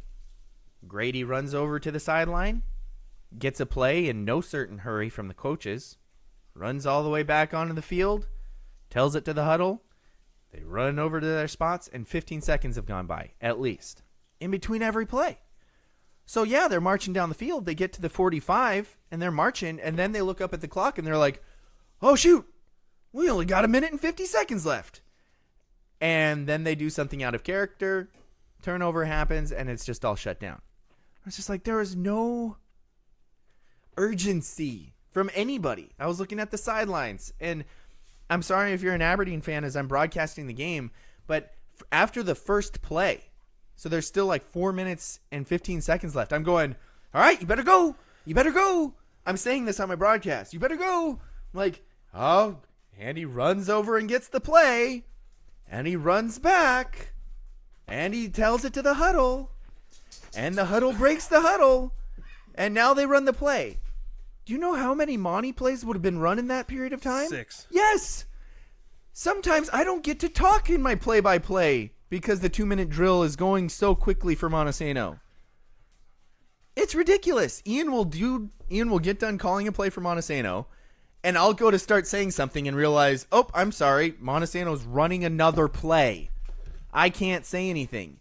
And instead, I had to like filibuster between each Aberdeen play. That seems really inconsiderate by Montesano. Yeah, seriously, I know. I like to talk. Yeah.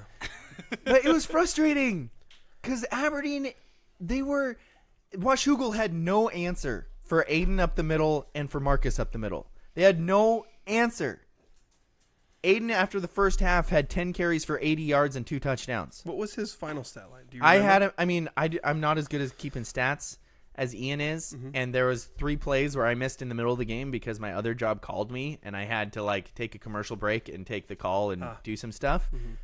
But I had him for 19 carries for 120 yards and 3 touchdowns, and he had 10 carries for 80 yards and 2 touchdowns after the first half.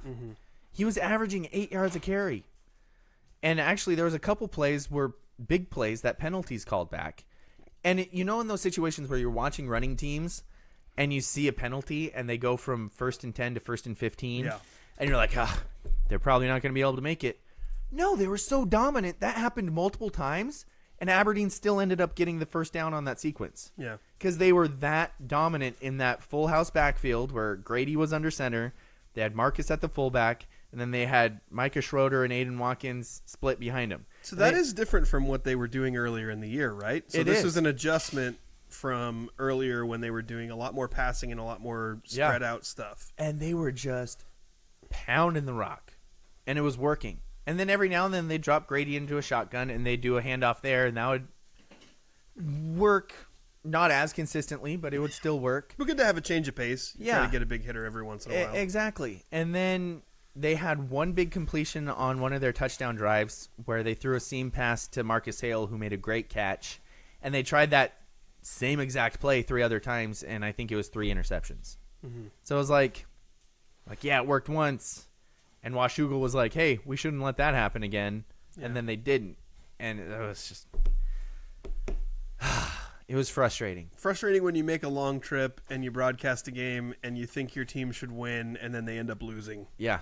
And again, even with all of that, they probably still win if an official doesn't do one of the weirdest things that I've ever seen and just be like, nope, this hold happened in the backfield. We're going to march it off from the line of scrimmage. Typical referee L. Oh, man. The PA announcer from Washougal after the game said that film needs to be sent in of the officials to the WIAA. If I was an Aberdeen coach, I would be livid. Yeah. And I was like, yeah, me too. Yeah. Brutal.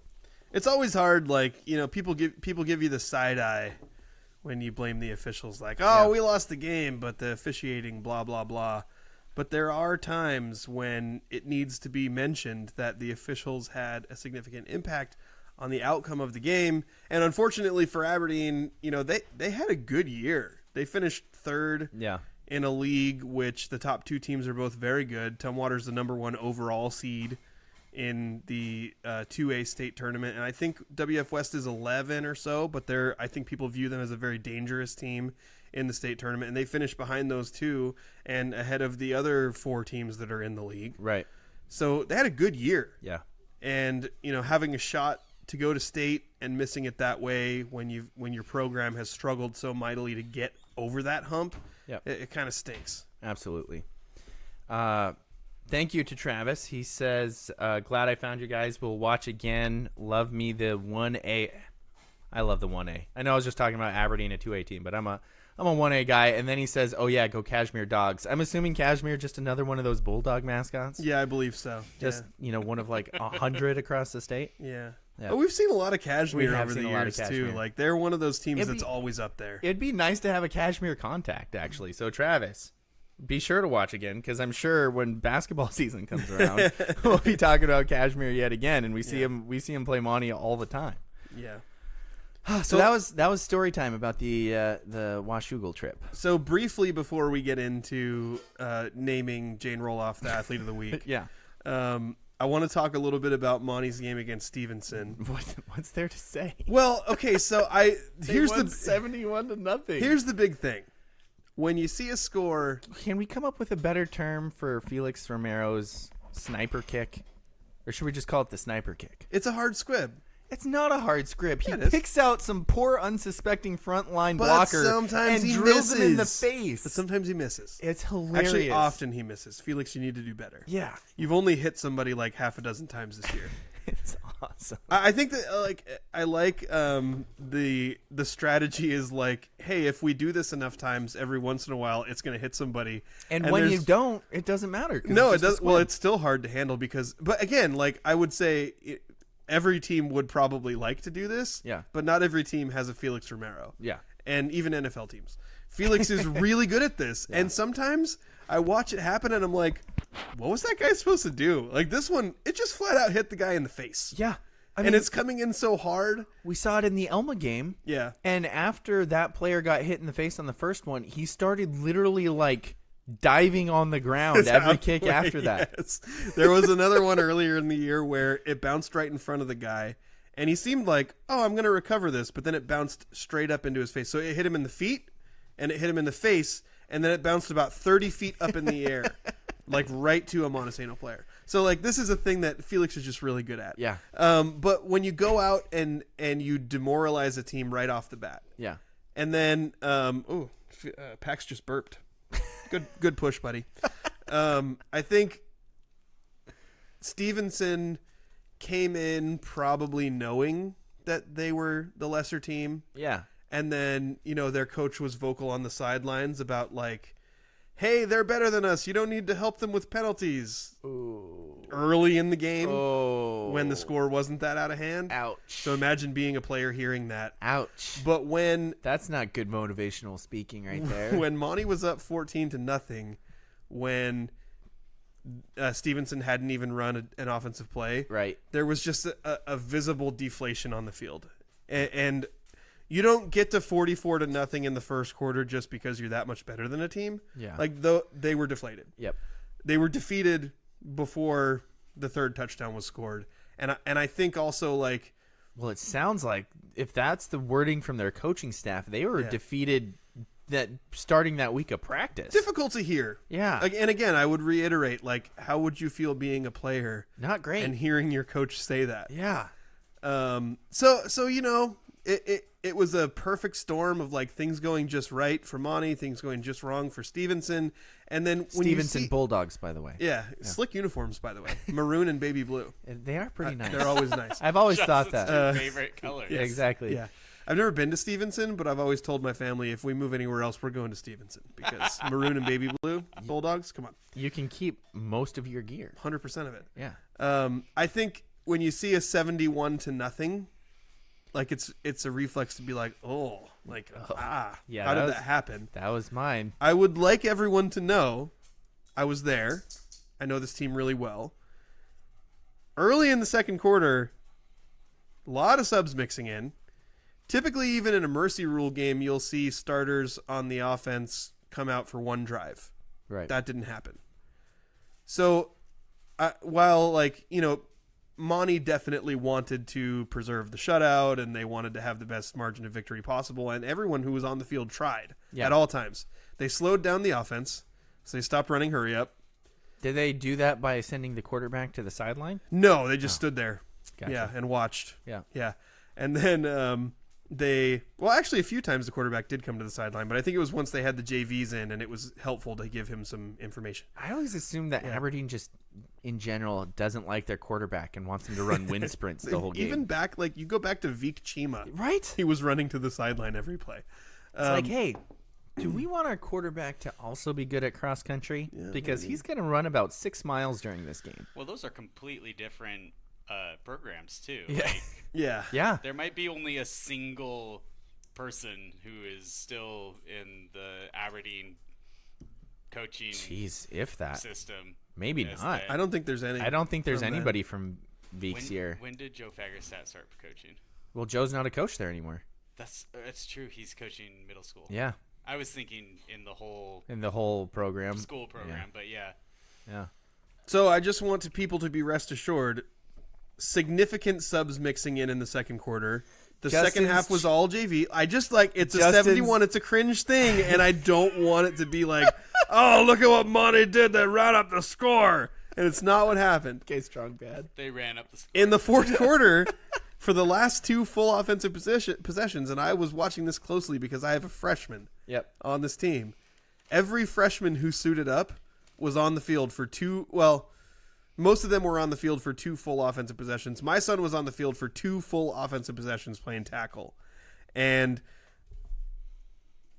they were really like trying to get experience for all the guys who don't normally play. Yeah. You know, Stevenson also, I would say probably they had a lot of starters on the field, but they were mixing some guys in as well.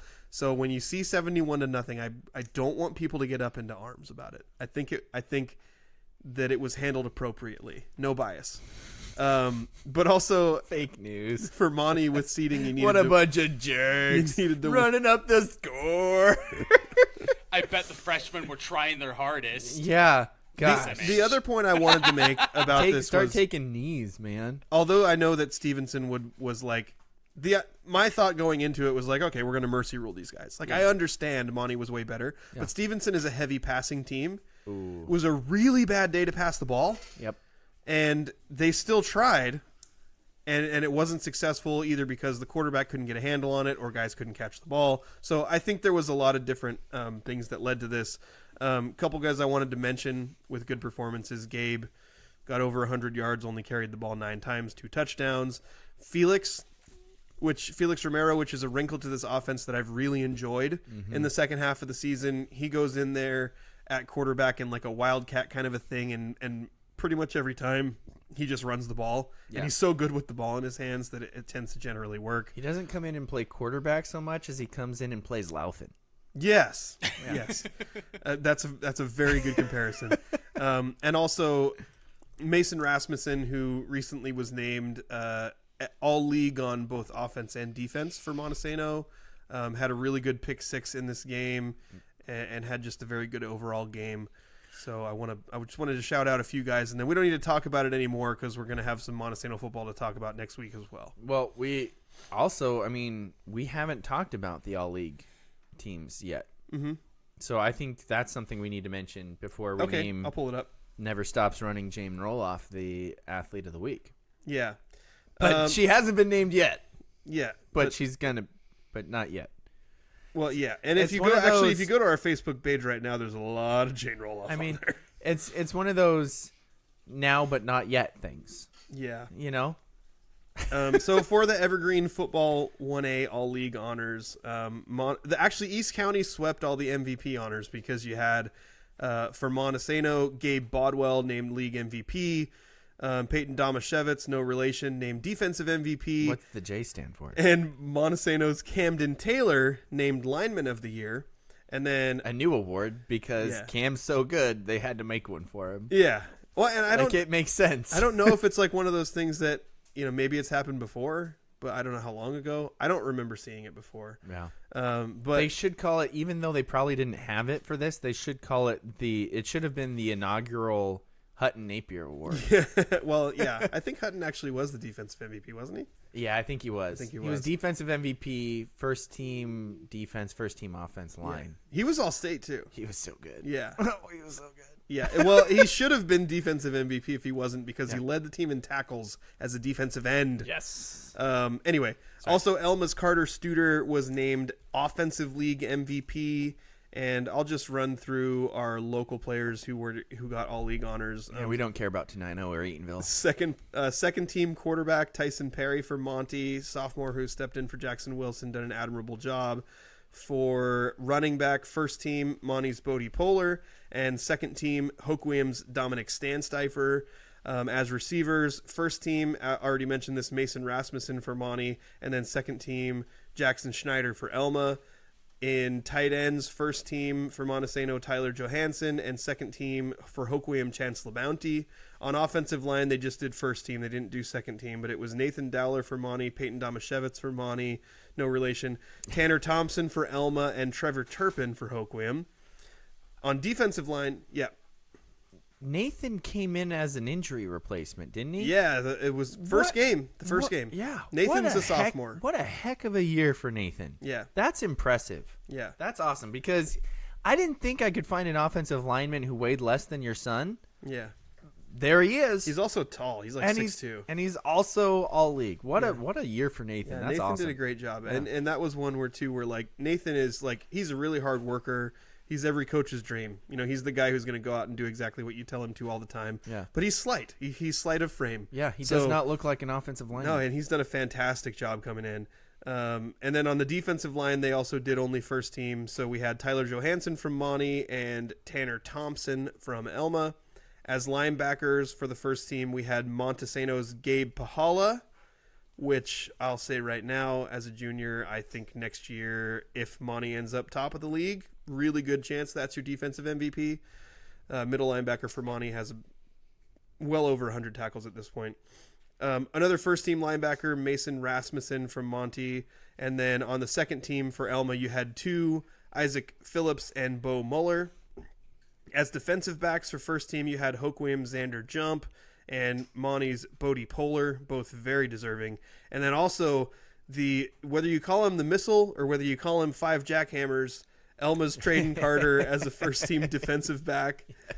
I don't know how many jackhammers equals a missile, but whichever one it is, a guy who hits really hard and comes at you fast, that's Traden Carter. Yep. On the second team defensive backs for Monty, you had Torrin Kreitz and Tucker Eaton. And for Elma, you had Easton Wright. And then as a kicker and a punter, you had Felix Romero as first team for Montesano as well. Just a few honorable mentions. For Elma, Cale Reeves, Dayton Brookins, and Isaac McGaffey. McGaffey only a sophomore. You'll definitely be hearing that name over the next couple years. For Hoquiam, Winston Kaikaka. And for Montesano, Tarek Gunter and Cohen Anderson. Tarek Gunter, also a sophomore, another name you're going to hear a lot over the next couple years. Maybe over the next Montesano. couple weeks. Maybe, yeah. He is the starting halfback for Monty. He's so increasing his role, it seems like, Yeah. for this team. Yeah. He's playing well.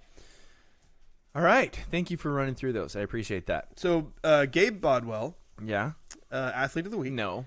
Well, he Aiden Watkins, Athlete of the Week. Gabe Bodwell got nominated for Athlete of the Week I just nominated for Aiden over Watkins. 100 yards on just 9 carries for Monty in the win. Oh, shoot. I forgot. I have a goals update. Okay. Hit us with that, and then we'll name an Athlete of the Week. Right. Okay. Saturday, Gulls G10 team won 7-0. Anna earned her 3rd hat trick of the season and 2nd game in a row with one. A hat trick of hat tricks? Yeah, hat tricks. Wow. A brace of conies. No, wait, that's sorry. Hannah also scored 2 in that game. The B11 team won 6-2. Boys U11 team won 4-2. Their season ended with an 8-1-1 record. Very proud of that team. This is from Coach Eddie. They also had 2 girls running with them, Jerica, who scored many goals this season, and Delilah, who is a nightmare on D for opposing offenses. Jerica and Delilah have been playing with that boys team. It's pretty awesome. Yeah. Like, we've even had nominations for those Yeah. girls a couple times. That is awesome. Today, the B11 team won 3-2 in a very tense game. Big doubleheader win. I love tense games. Yes.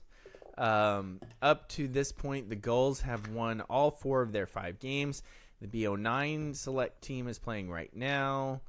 That was earlier this afternoon. These wins put the B11 in 2nd. They have a great opportunity at pushing for 1st place. Eddie says that he would like to mention that November 25th and 26th, they will be holding open tryouts for their girls' Premier U19 and U17 teams. They also are getting ready to announce tryouts for their new semi-pro women's soccer team that will be debuting in the spring of 2024. Tryouts for the girls' teams will be at Stewart Field. Then lastly, the B09 select team lost 1-2 to undefeated first place Bainbridge Island. The Gulls remain in 2nd place. These 2 teams will face off again next Saturday. He would like to nominate Anna for Athlete of the Week with her 3-goal performance, 6 goals in her past 2 matches. Was she the hat trick of hat tricks girl? Yes, she has 3 hat tricks this year and 2 in the last 2 2 weeks. in a row? Yeah, 2 in a row. That's pretty amazing. It's very good. Is that Jane Roloff amazing? Because that's pretty amazing. I don't think it's state champ by 10 seconds amazing. It's really good, that's though. really hard to beat. It's really good, though. Also, you mentioned that they were holding tryouts for one of their teams. I would encourage anybody who has a youngster who's interested in soccer or football, as some people might say, that look up the goals and try to figure out, like, if it's something that your child wants to pursue further. Coach Daniel, Coach Eddie, the people who are involved in charge of the goals have done a really great job. We've been really impressed with what a great job they do of putting the players first, and they have the right mindset of development, and I think it's a good place for people to go if they have kids who want to take the next step into soccer. Right. I call it round ball kick game. Round ball kick game works too. Soccer, football, and round ball kick game. I keep having this old Saturday Night Live sketch pop up in my feeds with Instagram Reels or TikTok or whatever, where they're talking like when America is founded. And they're like talking about all these things, like how they're going to use the metric system and all this stuff. And they're like, and we're going to have a sport where you mostly use your hands, and we're going to call it football. Yeah. And then one of the guys is like, so no kicking? And he's like, no, some kicking. Weird. You can use it to score points. Yeah. How many points? 1 or 3? Yeah, 1 or 3. So random. Anyway, we're going to move on to our Spivey Athlete of the Week. Now, we have, was it Anna from the Gulls? Yes. We also had a nomination I mentioned already for Gabe Bodwell. Aiden Watkins absolutely needs to be mentioned here, I think, especially because this is the last Aberdeen football game of the season. Aiden is also a good wrestler, but I want to make sure that he gets mentioned for football because he's had just a phenomenal year. Yep. Even in some of Aberdeen's toughest games, he's had a really good stat line and 3 touchdowns and well over 100 yards in this crossover against Washougal.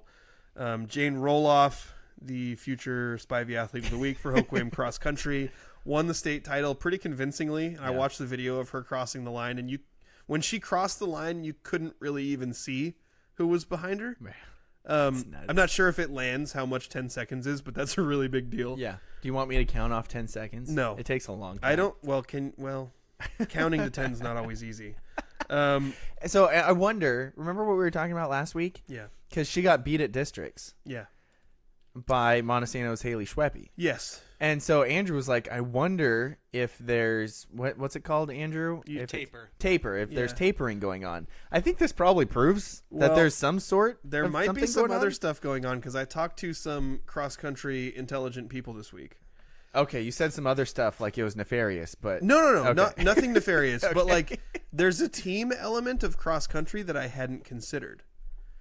Like, if you just say, for example, and I'm not saying this happened, but say for example, you have one athlete for one team who's running, and you would like to stop that person.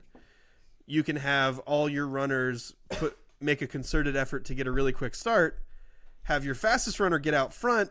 that's not cheating. And then I'm not saying like run interference like intentionally be in the way. Okay, because I did that in 8th But grade. be part and of I felt really bad afterwards because I thought I cheated. But I totally did that to a kid in 8th grade cross country. be part of a group which makes that other person slow down a little bit. I'm not saying I that did it a happened. lot more obvious than that. I'm not saying that it happened, but I'm saying that was one possibility that was thrown out there that like, Okay. hey, if a team is like, hey, I want to go have our freshmen win this district title, that this is a possibility that could have happened. Also, tapering is a possibility. Okay. And I also mentioned it was a personal best, so there was probably some tapering involved. That's how you get to personal bests. Gotcha. yeah, and that totally makes sense. And it's not even just in cross country; it's in track, it's in swimming, as Andrew covered. Right. Different sports do that definitely. So there's other possibilities, but for sure, I know what Jane did with her personal best at state as a senior. Like, it doesn't get much better than that coming out on top. Our next nomination was for Addie Kersker from Montesano Soccer. It was a very passionate nomination, which pretty much said, I don't care if anybody scores 6 touchdowns or who does what anywhere, Addie Kersker should be the athlete of the week. Yeah, sorry, Forrest. Because her goal in the game that sent Montesano to the title game in the districts and also Clinched cemented their state. spot in state. She scored from like 30, I think it was like 30 yards out. And also she'd been out with an injury for about a month, and it was her first game back. And so for her to have that kind of impact in that Monty comeback was a big deal. And then finally we had some disc thrower named Higgins who did something. Yeah.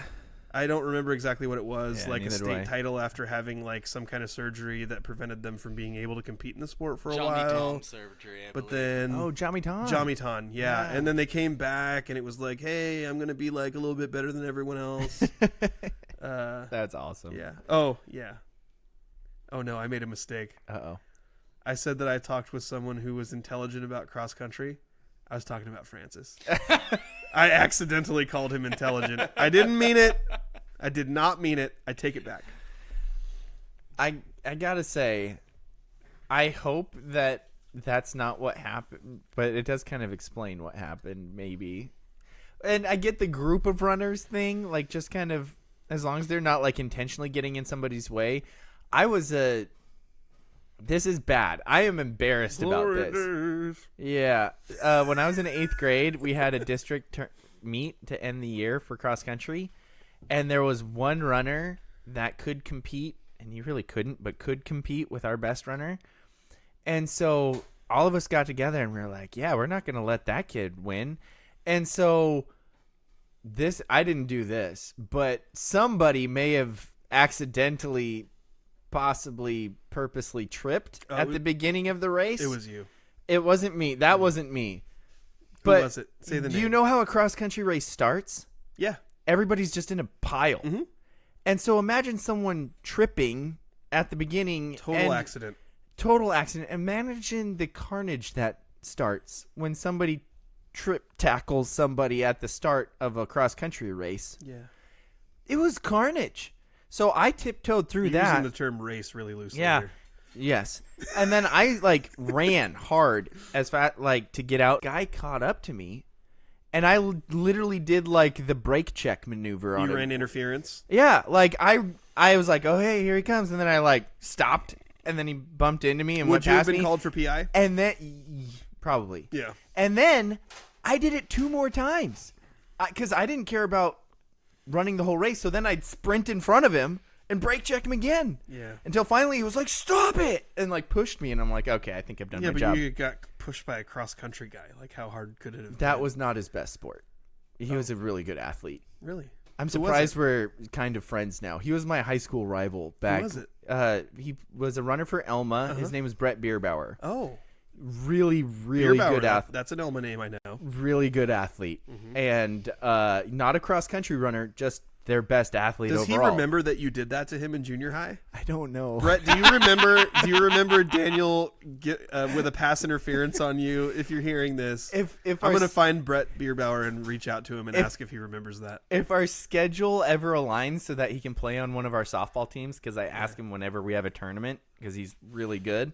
I'll ask him. I'll be like, "Hey, do you remember cross country in 8th grade?" He's going to be like, "You were that that kid?" was you." Well, And at then he's least never I going to wasn't. want to speak to you again. At least so the statute of limitations is up on this. At least I wasn't Brett Turpin literally tackling him at the beginning of the race. Whoa! You just put Brett Turpin on I blast. did. So You're now just you've making made an enemies enemy left of and right. you've made an enemy of Bierbauer and Turpin. 2 Bretts. 2 Bretts. Yeah. Anyway. It's a What double. do you have against Brett? Yeah. Oh. But and I know we need to name a Spivey Athlete of the Week, and that's important. And Yes. we also need to wrap up the show. Yes. But I need to ask you a question. Uh-oh. I felt guilty about that, by the Yeah. way. This is completely unrelated. Okay. It's a total sidetrack. Okay. I had several weeks ago, I had a very uncomfortable encounter with someone in public, someone that we both know, who's a friend of ours, in which I saw this person, and usually I'm not happy to see people. Right. I was genuinely happy to see this person. It was just a kind of total coincidence that we ran into each other. Right. This person said, "Hey, how's it going?" And then we went in. I went in with a fist. I went in with a fist bump. He went in with a handshake. Ooh. Then it was like neither of us relented for a second, and it was like, all right. And then we both switched. Oh, that's the worst. So we ended up with this like really awkward, like half closed handed handshake. And I left that interaction thinking like, I was happy to see this person. I think they were happy to see me as well. And then I think I ruined it. But they also ruined it. I think it was my fault. You know, and this is kind of a thing that we deal with as men when you play chicken with something. Yes. Like, I went in for the fist bump because I don't love shaking hands. Right. And he went in with the handshake, and it was like, I hit a fist bump? And he was like, we're going to handshake? And neither of us really wanted to give up for what felt like an uncomfortable amount of time, and then we switched it. Oh, that's not good. I really want to know who it was. Come on, I named names. It was Garrick.